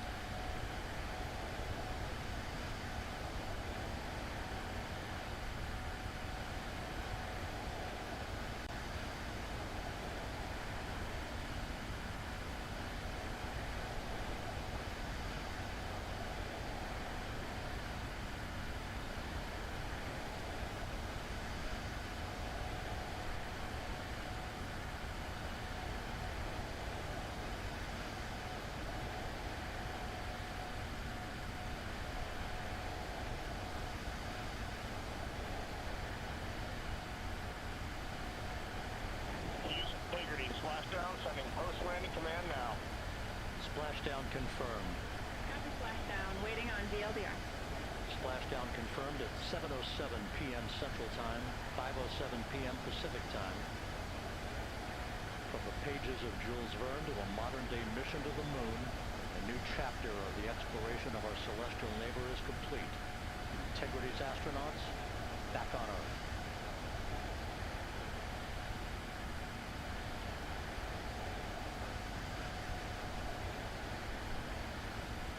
And the landing and support officer reports the vehicle is stable 1.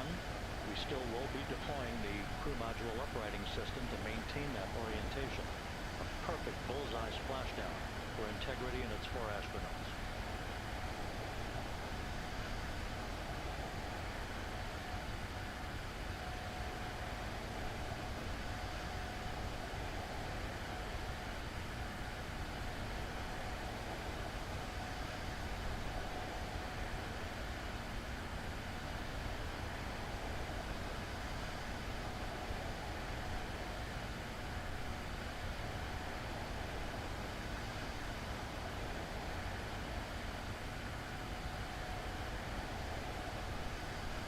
Unofficial splashdown time, 7:07 and 47 seconds p.m. Central Time. We'll get that refined for you. That would put the end of the mission at a mission elapsed time of 9 days, 1 hour, 31 minutes, 35 seconds.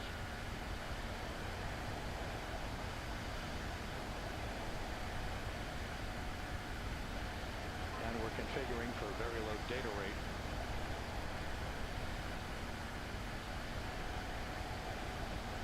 Once again, splashdown occurring in the Pacific, southwest of San Diego at 7:07 and 47 seconds p.m. Integrity Houston, comm check on VLDR.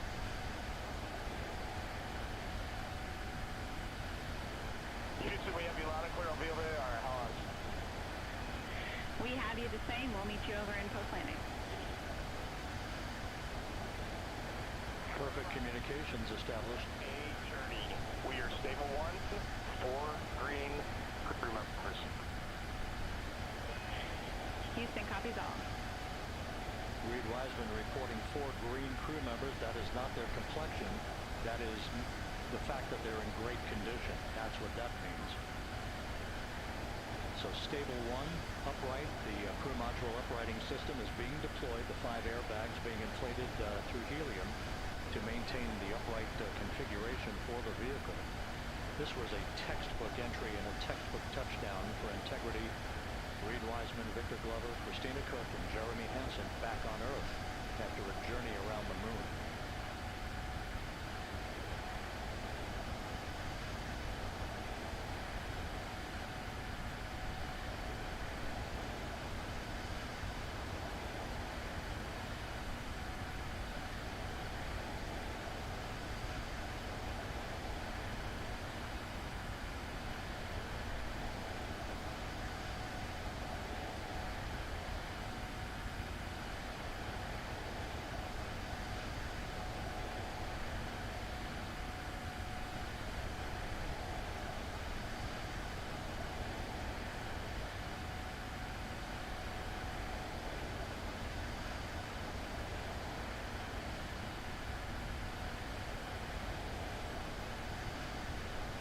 Continue to monitor the functioning of the CMOOS system. The airbags are being inflated to maintain a stable 1 or upright configuration. There's a good view from one of the naval helicopters hovering overhead. Reed Wiseman reporting 4 green crew members, meaning they're all in excellent shape.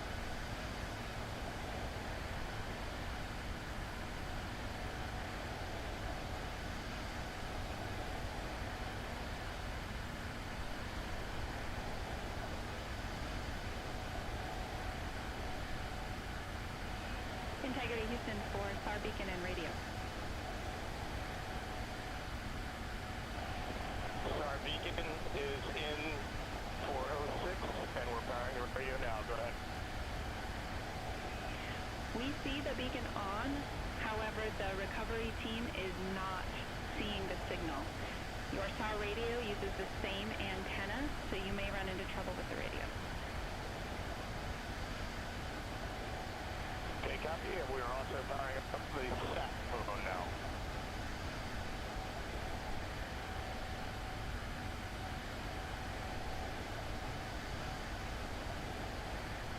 So integrity is in great shape, and as the crew continues its post-splashdown timelined activities on board, Reed Wiseman once again reporting that all 4 crew members are in excellent shape.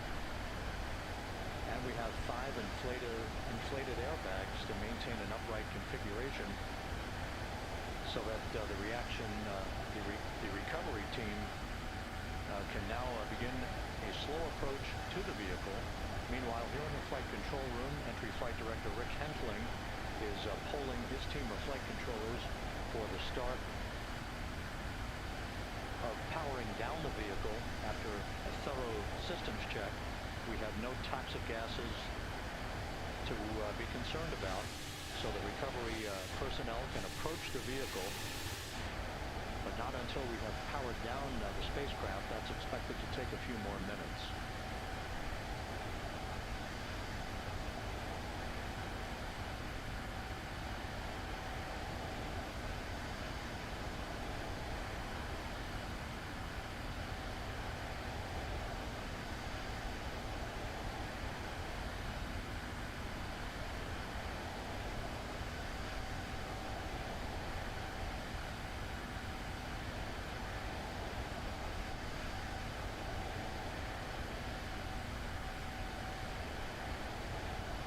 Integrity back on Earth following its historic flyby of the moon.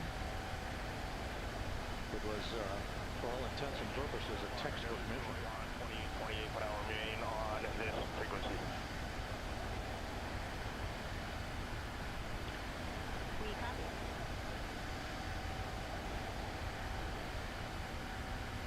Reed Wiseman indicating some trouble with the SARSAT phone on board. But that's not an issue.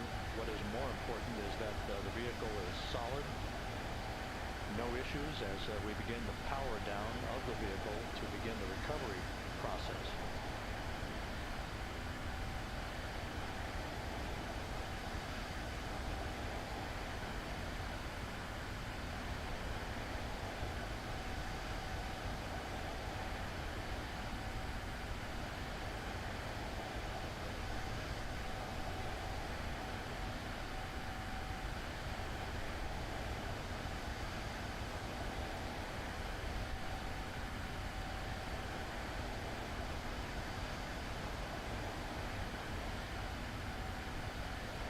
The propulsion officer here in Mission Control reports that we have safed the prop system on integrity. Can you say again? That was very weak and broken.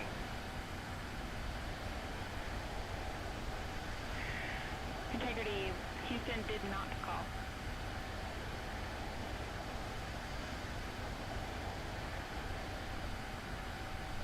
Copy that, Houston. It might have been on the side radio. Stand by.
Phone communications capability between the crew on board Integrity and the recovery team.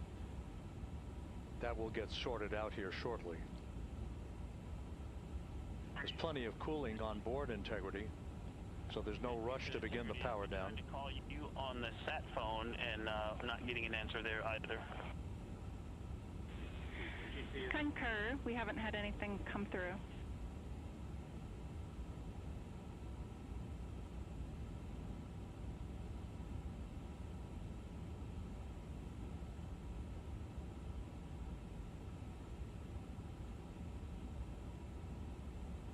And Houston, if you could relay to recovery that we hear them, but it does not appear as though they are hearing us.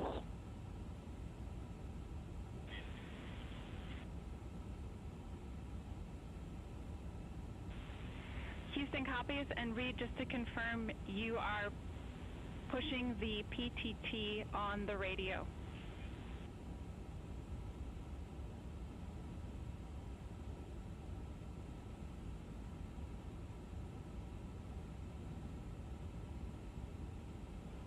So as we continue to sort out the communications between Integrity and the recovery teams, we are standing by for the initiation of the power down procedures that, as you see, the recovery teams are moving towards the side of the capsule. The next major event will be the erection of that large inflatable raft called the front porch. That will be the port of call for the crew as they're being extracted one by one from the vehicle.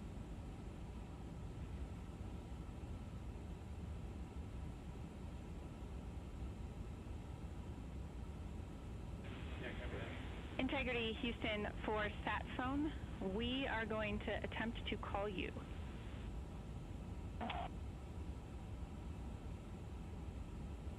Good idea, standing by.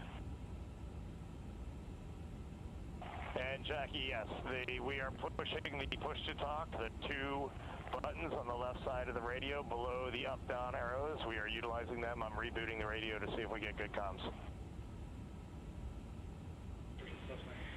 Okay, we copy all, and just to confirm, you are seeing that you're touchdown plus 3030 for power, correct? That's affirmative.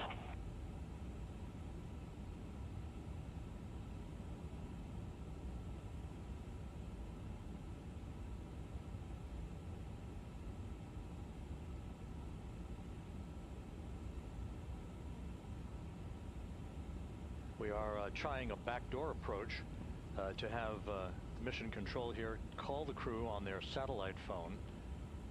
This is all part of the coordination for the power down of the vehicle that will initiate the actual recovery operation. The first boats with the Navy divers on board are standing by, waiting to close in on Integrity to begin the process of erecting the large inflatable raft that's called the front porch, that will be where the astronauts are extracted from, so that they can have a few minutes to get their land legs back before they're hoisted aboard the Navy helicopters for the flight back to the deck of the USS John P. Murtha.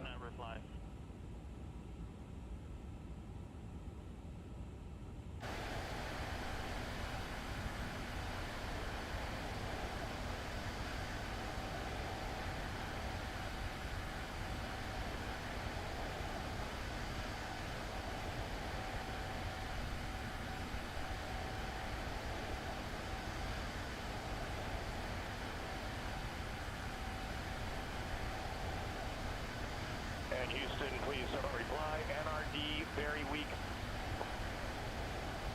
but readable. Master diver, we can hear, but they cannot hear us.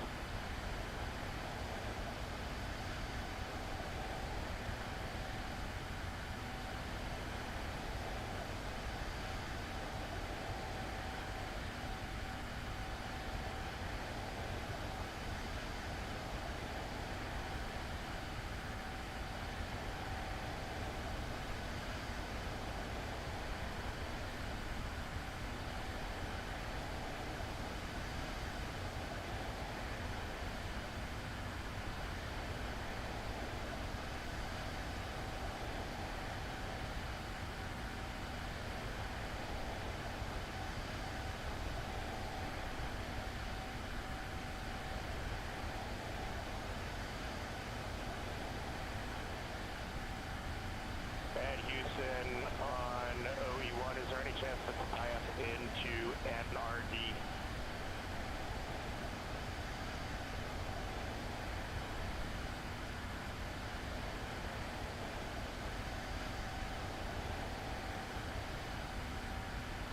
Checking.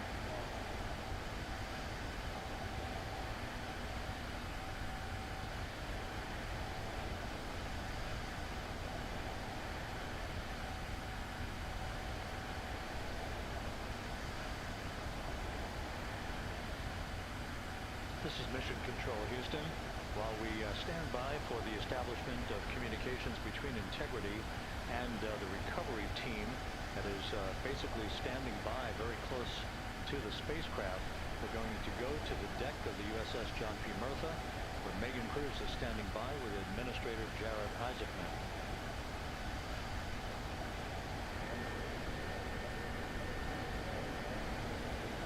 Hey Rob, yeah, just such an honor to be able to be here on the ship, to be able to share and experience this moment with everyone together, and of course, as you just said, yes, here with NASA Administrator Jared Isaacman.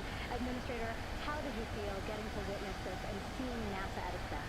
No, I mean, I'm honestly, I'm still at a loss for words. I mean, you know, like the childhood Jared right now can't believe what I just saw. I mean, almost been waiting my whole lifetime to see this, and then it's NASA Administrator. I just couldn't be more proud of the entire workforce, the years, the effort, the late nights, all the hard work from across the country that contributed to this incredible moment right now. And yeah, incredibly grateful too for our teams here on the John P. Murtha right now. Yeah, look at the miners here. Got everybody. What do you guys think? We just brought some astronauts back from the moon, huh? Unbelievable. Thank you. Yeah, so grateful to the Navy, the sailors that are here, the NASA teams. I mean, this is a joint effort that's on their way right now. These recovery forces are getting out to our Orion spacecraft, to Integrity, get our astronauts back on the ship safely. Yeah, and this is not just an accomplishment for NASA. This is an accomplishment for humanity. Again, a historic mission to the moon and back. How does this make you feel, and what do you hope people take away from that? Well, I'll tell you, you know, I think about the crew members that we've all had an opportunity to observe over the last 10 days, right? I mean, they're absolutely professional astronauts. I mean, wonderful communicators, almost poets. But then I think these were the ambassadors from humanity to the stars that we sent out there right now. And I can't imagine a better crew than the Artemis II crew that just completed a perfect mission right now. So, yes, it's a huge moment for everybody, right? I mean, we are back in the business of sending astronauts to the moon, bring them back safely, and to set up for a series more. I mean, this is not a once-in-a-lifetime, which you hear sometimes around here. It's like, this was a once-in-a-lifetime. No, it's not. This is just the beginning. We are going to get back into doing this with frequency, sending missions to the moon until we land on it in 2028 and start building our base. Yeah, are we going to build on the momentum for Artemis 3? I mean, it's just around the corner. Absolutely. So, I mean, that's, you know, part of me too. Like, I can't wait to get the crew off of Integrity right now, but also getting Integrity back on this ship so we can start taking a look at it, because all that data is so precious to us right now. I mean, we are going to definitely want to take a good look at the thermal protection system. We're going to want to download all the data they couldn't transmit back to us and use that to inform Artemis 3. But we're already making progress, right? You had SRB segments already showing up at KSC. Core stage for Artemis 3 is rolling out on April 20th. We're getting Mobile Launcher 1 back in the vehicle assembly building. So yes, there is a lot to celebrate right now on a mission well accomplished for Artemis 2, and at the same time, we got to start getting ready for 3. Amazing. And last question, you know, for people who joined us for all 10 days to see what we can accomplish together with our international partners, what do you think about the fact that we're going to keep doing this more and more and more? It's incredibly exciting. I mean, yes, it's the contributions, like the best and brightest across the NASA workforce and across the country, our industry partners, our international partners. We had a Canadian Space Agency astronaut on board in Jeremy. We had the European service module. And you think, in the days leading up to this launch, I mean, 48 hours prior to launching Artemis 2, I was meeting with the Italian Space Agency. We signed a memorandum of understanding to build a habitation module on the moon. I mean, you have countries all of our allies and partners coming together saying we are committed to this effort, we are returning to the moon, we're doing it to stay, we are building that enduring presence, we are going to master the skills on the surface of the moon so someday we can undertake missions to Mars. It's just an incredibly exciting time, and we're not going at it alone, we're bringing everybody along with us. Absolutely. And speaking of everyone, one more time, we're going to ask the crew here, you guys ready to land on the moon? Awesome, I love that. Okay, well, thank you so much, Administrator. Appreciate you being here. We're, of course, going to stay on to watch the crew get extracted from Orion, so stay tuned, and we'll see you back here shortly.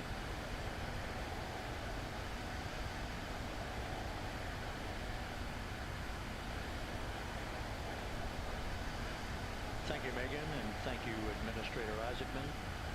We are in the process of working to establish that communications link and to establish the procedures that will lead to the power down of the spacecraft, which is gently bobbing in the Pacific following a bullseye touchdown that occurred at 7:07 p.m.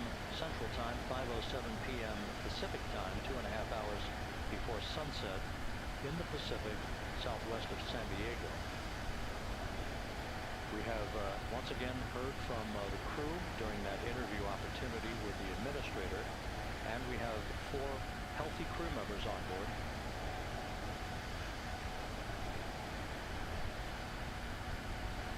We now have confirmation that the vehicle has been powered down as per the procedures, so we have vehicle powered down, and the flight control team here in Houston, Flight Director Rick Henfling, has handed over mission authority to the Exploration Ground Systems team out in the Pacific. Now, we will physically not get off console with this team until the crew has been extracted into the front porch, that inflatable raft that will be erected along the side hatch of Integrity. So we're standing by for that in the next step in the recovery procedures. But everything is in great shape, and we have 4 healthy crew members on board the vehicle.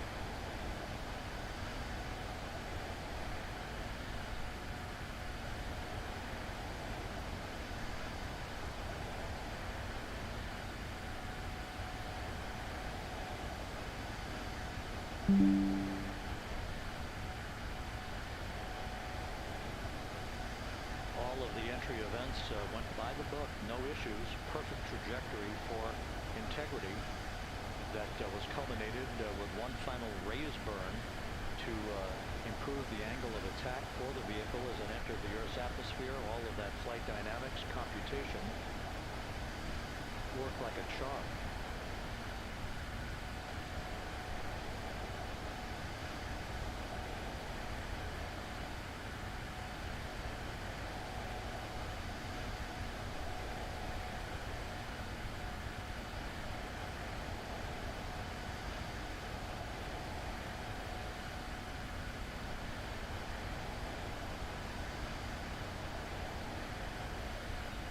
So we are standing by for the recovery team to approach Integrity and begin the process of erecting that inflatable raft called the front porch, which will see the crew members be extracted from the hatch of Orion into that inflatable raft before they're hoisted aboard 2 Navy helicopters in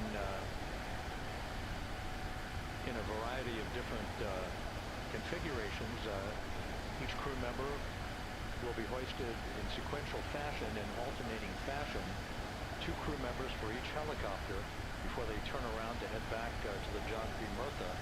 Once on the deck of the ship, they'll be brought into medical bay for comprehensive medical exams. But Reed Wiseman has reported several times that the crew is in excellent shape.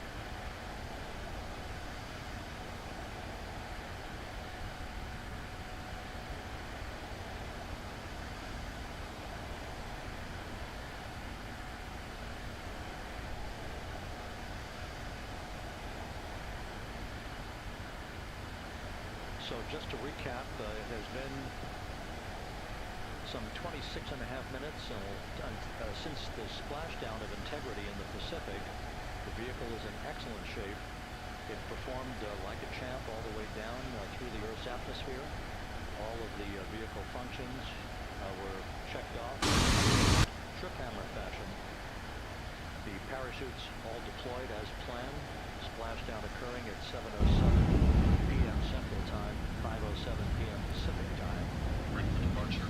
Weather input looks generally smooth with some possible light turbulence, so we're expecting a pleasant flight. We'll keep you updated on our progress. And after a bit of a tussle to try to establish a communications link with the recovery team, we were finally able to run through the procedures for the powering down of the vehicle. We've handed over mission authority to the Exploration Ground Systems folks out in the Pacific, and the recovery team will be approaching the vehicle shortly to erect the inflatable raft called the front porch before opening the hatch to Integrity to bring the crew members onto that raft before they're hoisted onto two Navy helicopters, two crew members for each helicopter, before they're flown back to the deck of the USS John G. Murtha.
This is Mission Control Houston.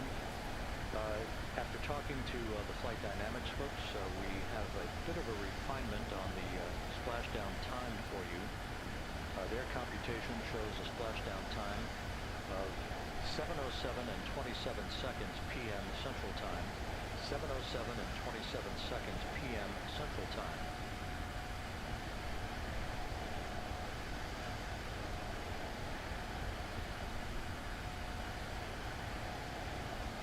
That would equate to a mission elapsed time of 9 days, 1 hour, 32 minutes, and 15 seconds.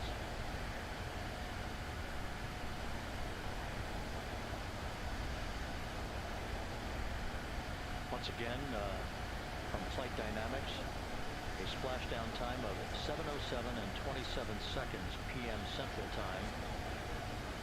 That would equate to a mission elapsed time of 9 days, 1 hour, 32 minutes, and 15 seconds.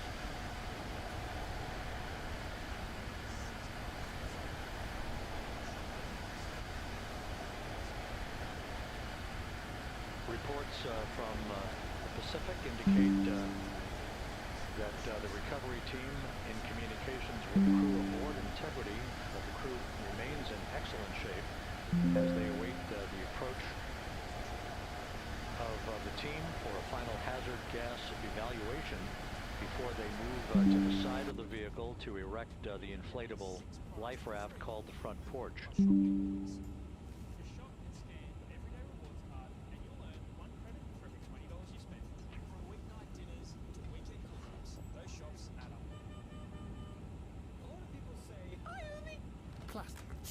It's a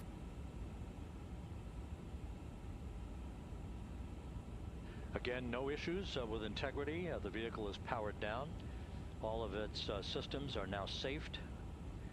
We have handed over mission authority to the Exploration Ground Systems folks in the Pacific, but we will not stand down and have the entry flight control team depart its positions until that inflatable raft, the front porch, is erected, the hatch open, and the crew having exited the vehicle. So that's the next step in the recovery process that will lead to the hoisting of the crew members. For 2 crew members for each helicopter, they'll be hoisted to a pair of Navy helicopters that will then fly a short distance back to the USS John P. Murtha. What you're looking at is one of the fast boats circling the vehicle to make a hazard assessment.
This is Mission Control Houston. Once again, you're watching the initiation of the recovery of the Artemis crew aboard Integrity.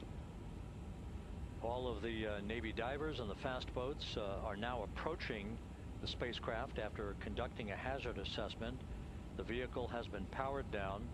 Entry Flight Director Rick Henfling now waiting for the life raft, the front porch, to be erected along the side of the vehicle so that the hatch can be opened and the crew members extracted from Integrity, soon to be hoisted one by one into a pair of Navy helicopters for a short flight back to the deck of the USS John P. Murtha.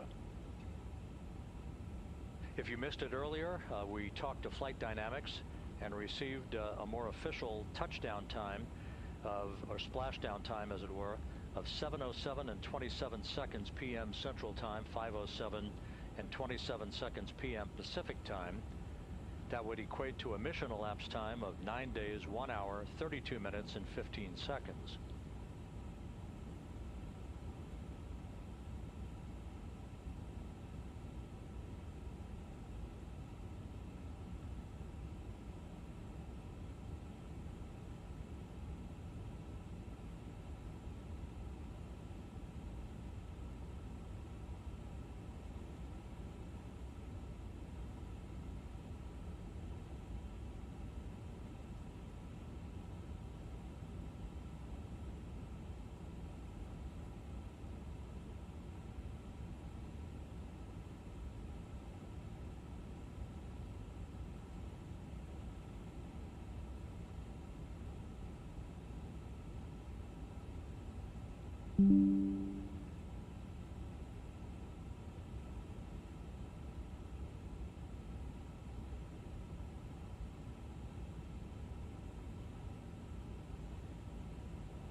Continuing to get excellent views from the imagery assets out at sea in the Pacific of Integrity. We continue to get good reports from the landing and support officer, who's in contact with the recovery team, that the crew is in excellent shape, no issues.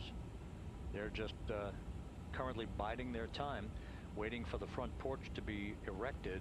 We have no hazardous we have no hazard gases and no hazardous situation with the vehicle. It performed perfectly all the way down from entry interface to its splashdown in the Pacific at 7:07 and 27 seconds p.m. Central Time. And as you can see, the first phalanx of recovery personnel now pulling up alongside of Integrity.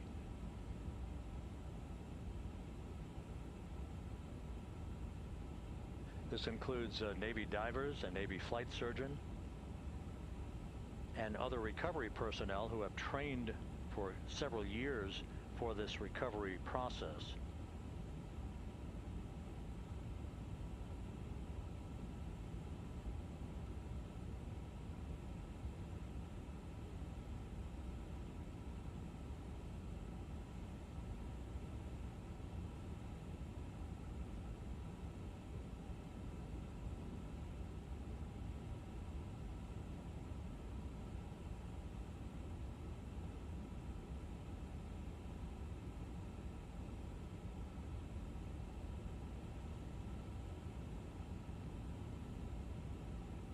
At this hour, some 41 minutes following splashdown, The vehicle has been powered down. There's no hazardous gas emanating from the vehicle. That's why the first team of recovery personnel has been able to pull alongside Integrity.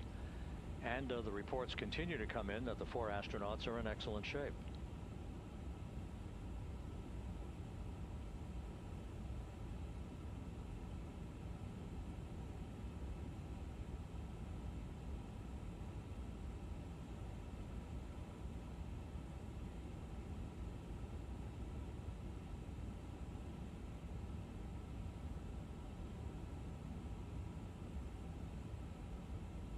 Yes.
This is Mission Control Houston, continuing to watch the initiation of the recovery of Integrity's astronauts. One by one, they'll be brought out of the spacecraft onto a large inflatable raft just a short time from now. In the meantime, we can go back to the USS John P. Murtha, where my colleague Megan Cruz is standing by to provide her situation report. Megan, can you hear us?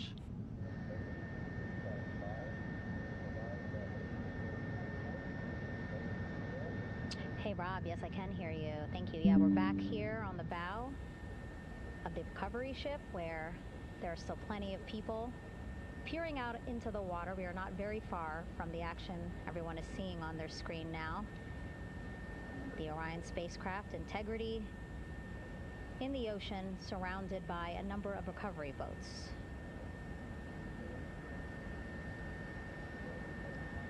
As Rob has been saying, in those recovery boats, NASA and Navy personnel specifically trained to get the astronauts out of Orion.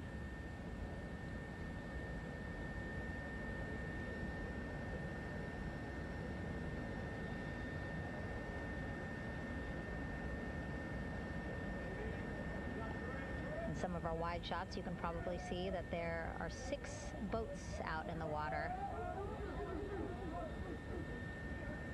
More than 40 people out in the water right now on those boats.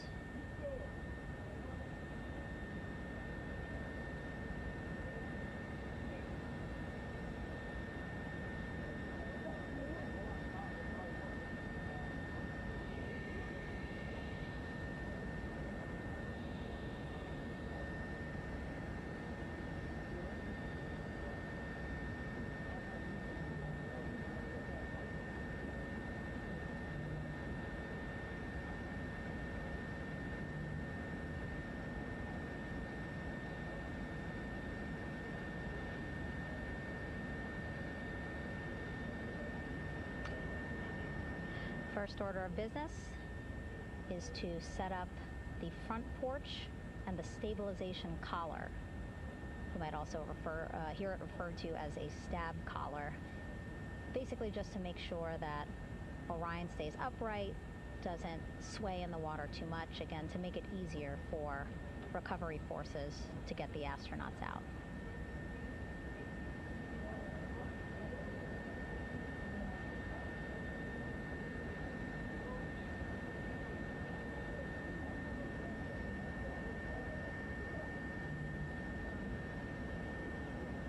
Again, we splashed down in the Pacific Ocean just after 5 p.m. Pacific time here. It's a requirement by NASA to be able to get the crew out of Orion within 2 hours of splashdown. So doing great on time so far. Plenty of time. No rush either. I was speaking to NASA flight surgeon Rick Schuring earlier in this broadcast, and he said to me, no rush to get the crew out. Just want to make sure that they're feeling good, and whenever they're ready to take their step out of Orion and onto that large raft, the front porch, folks will be ready.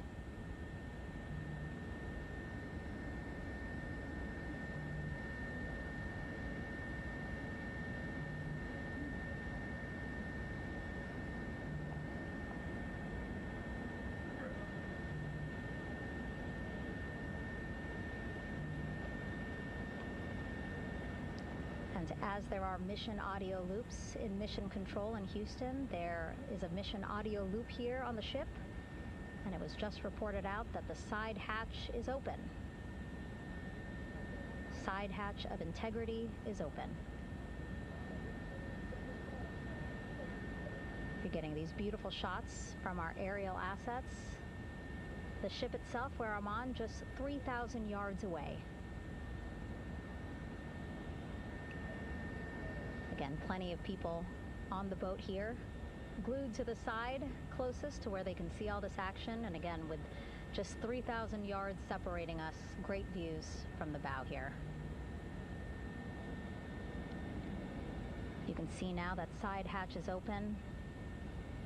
One of the Navy personnel is about to get inside there.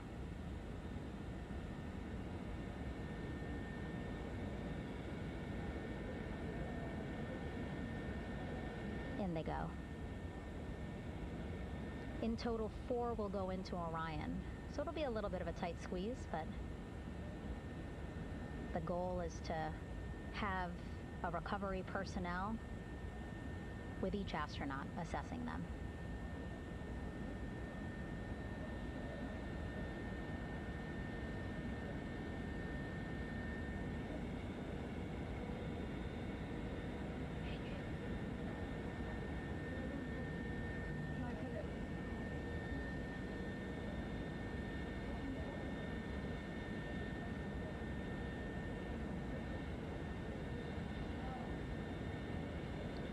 Boat's getting closer now.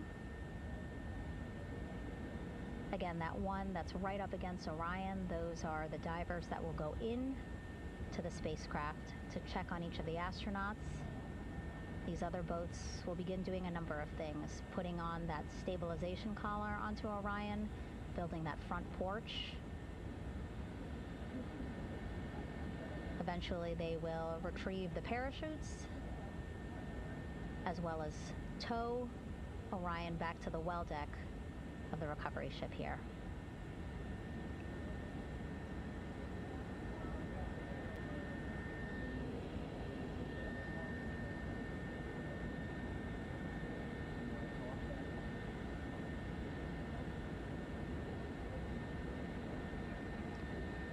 And so as we wait for the Navy and NASA personnel to get their assessment of the crew inside of Orion, why don't we toss it back to Rob for an update? Yeah, thank you, Megan. Here in Mission Control, Flight Director Rick Henfling and the entry team of flight controllers still on duty. The vehicle has been powered down for some time now. There are no hazardous gases emanating from Integrity. That, of course, allowed the recovery personnel to approach the vehicle and then open the hatch to begin the initial medical assessment of the crew, as you just indicated.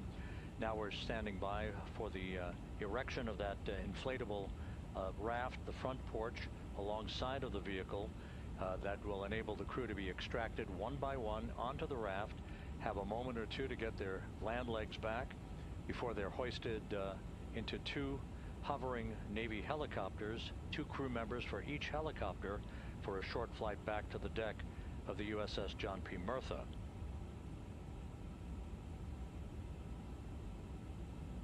All of Integrity's systems operated flawlessly throughout the course of the approach to the Earth, the entry into the Earth's atmosphere, and all of the key milestones that followed in this high-speed return to Earth for Integrity. A mission that spanned more than 694,000 miles from the vehicle's launch from the Kennedy Space Center atop the Space Launch System back on April 1st.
As we mentioned at the top of the broadcast, the last time that the Apollo program saw a splashdown in the Pacific was Apollo 17 back on December 19th, 1972. So for the first time in some 53 and a half years, we have reenacted that with the arrival of Integrity's astronauts as they flew around the moon in that historic lunar flyby that began with a trans-lunar injection burn that took them out of Earth orbit following 24 hours of a high Earth orbit trajectory. The high Earth orbit trajectory enabled flight controllers here to have a full 24 hours to evaluate the systems on Integrity and the condition of the crew before they would commit to flying to the moon.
with the side hatch of Orion having been opened to set the stage for the erection of the inflatable life raft known as the front porch, to be erected alongside the spacecraft for the extraction of the crew.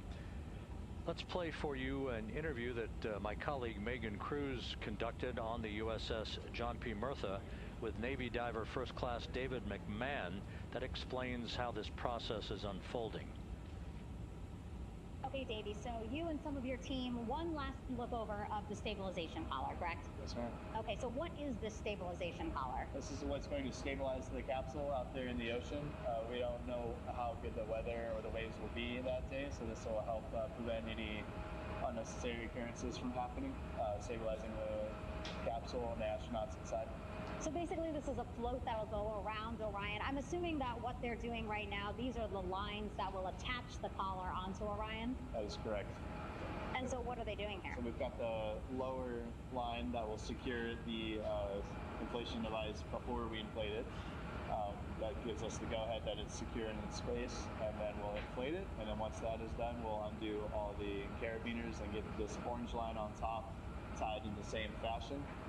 And then this will be secured to the capsule, and the astronauts can safely take their first steps out of the capsule onto the front porch. Okay, and how long will it take them to set up the stabilization collar? We should definitely be able to handle this in under 10 minutes. Okay, wow. And then you just mentioned the front porch. So basically after they set up this stabilization collar, then they set up what's called the front porch here. That's correct. Okay, and what's the front porch? Front porch is basically a bigger waiting room for the astronauts to sit in while we wait for the helicopters to show up and grab them. Okay, so the medical team that was inside with the crew, they're going to help them out and onto the front porch? That is correct. And then what happens here?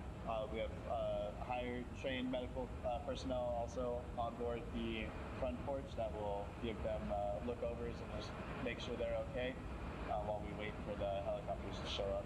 Okay. How does it feel, I mean, your team, you, to be part of a mission that's returning astronauts from the moon in more than 50 years? We all feel extremely honored to be a part of this, as well as a bigger mission for the Navy and joining up with NASA to do great things. Mm-hmm. And do you feel like you and your team are ready? Yes, very ready. Cool. All right, thank you so much. Thank you.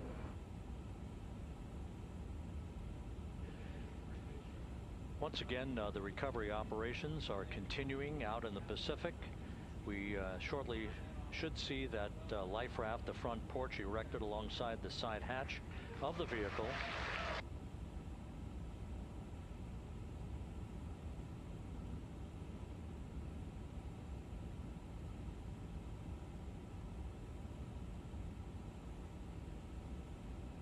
A number of flight controllers have come into the flight control room to receive congratulations from Entry Flight Director Rick Henfling, but we're going to stick with our operations out in the Pacific as we await the extraction of the 4 crew members who are reported to be in excellent condition.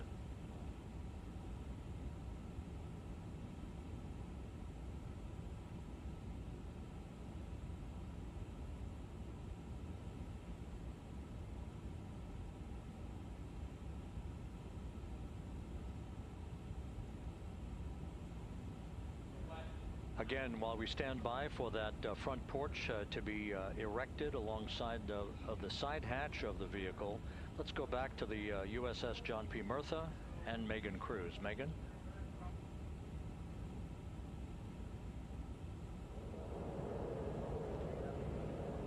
Hey, Rob.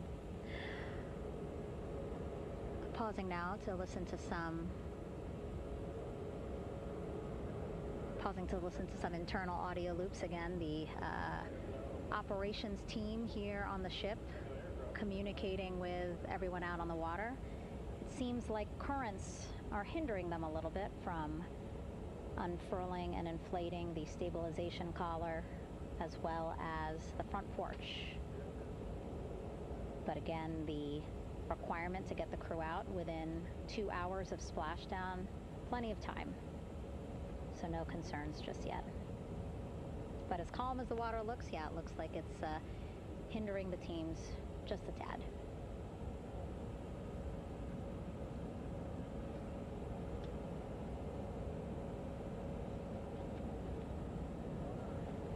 You can can see in some of our shots that side hatch still open. Again, inside there are now 8 people inside.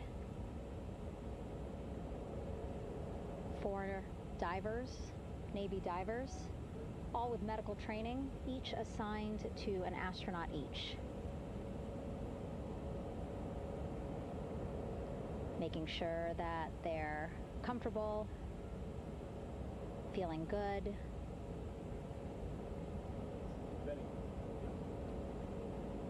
As you've heard us say in the broadcast, you know, they expect a little bit of discomfort. Again, these astronauts just traveled back to Earth at 25,000 miles an hour, a nearly 695,000 mile journey around the moon.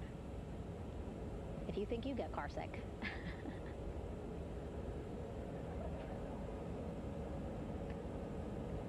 Again, 6 boats out there, lots of gear with them, just in case, right? As we said, the crew reported feeling great, but again, all those folks out there in case they weren't, right? NASA is all about making sure we think about every situation that can happen, and so of course wanted to be ready in case any of our astronauts needed more medical attention while out there in the water.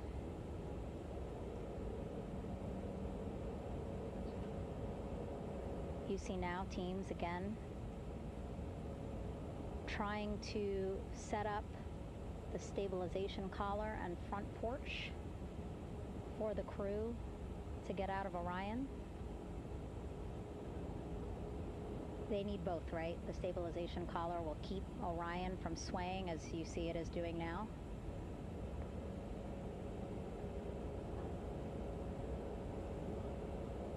And then they will connect to the front porch to the stabilization collar so that the crew can take 2 steps and they will be in the front porch.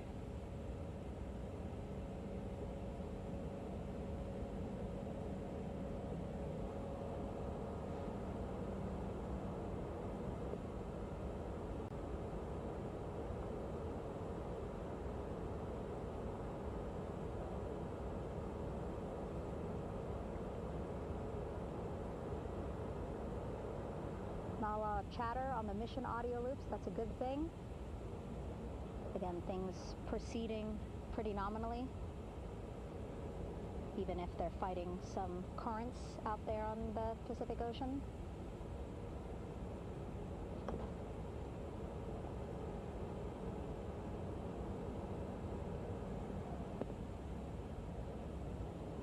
Again, the goal, setting up the stabilization collar and the front porch so that the crew can rest comfortably in the front porch, get placed into harnesses so that 2 helicopters can lift them off the front porch and onto the USS John Murtha here.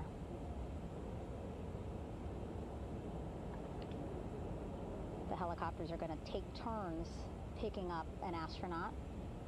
So again, Helo 1 and Helo 2.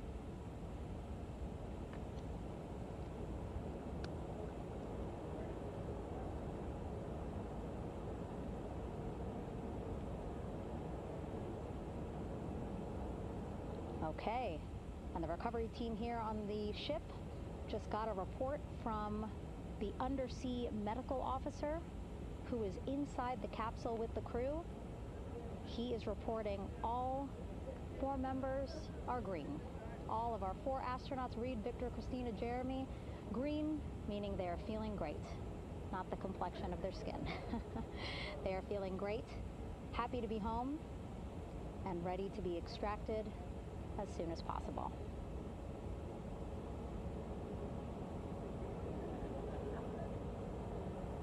And so, as I was saying, we have 2 helicopters circling the activity you're seeing on the water right now. Each will take turns picking up an astronaut. So Helo 1 will come on in, hover above the front porch, about 40 feet above the front porch. A Navy recovery specialist will be hoisted down into the front porch. The restricted maneuvering doctrine is in effect. Will connect to the first astronaut, which we're expecting to be Christina.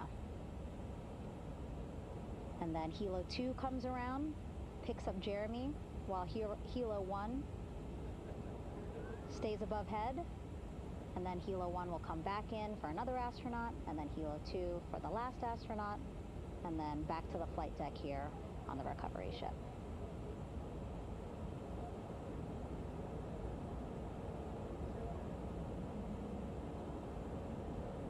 I was talking to Assistant Artemis Recovery Director Paul Sierpinski.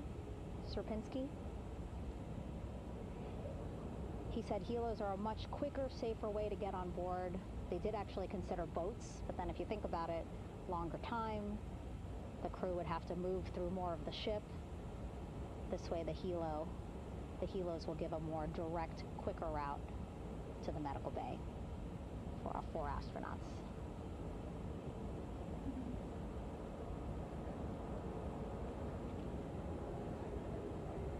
Beautiful shots from our aerial and imagery teams.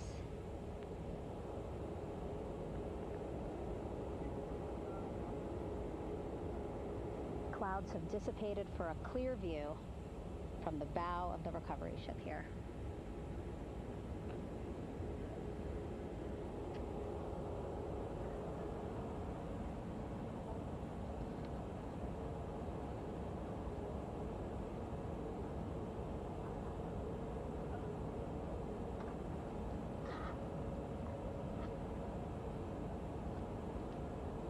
You can still see divers in the water there. Encircling Orion, that is that stabilization collar we've been telling you about. As you saw in that interview just a few minutes ago, they have to first connect it to Orion, and then once it's secured onto Orion, they can inflate it, and then they'll further secure it with other harnesses and lines.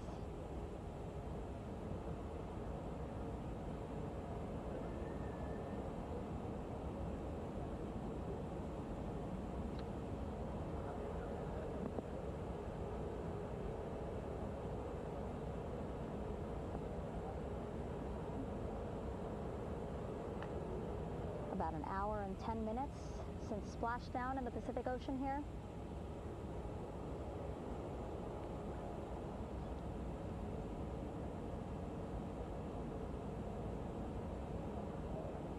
Reed, Victor, Christina, and Jeremy back home after a history-making mission to the moon and back.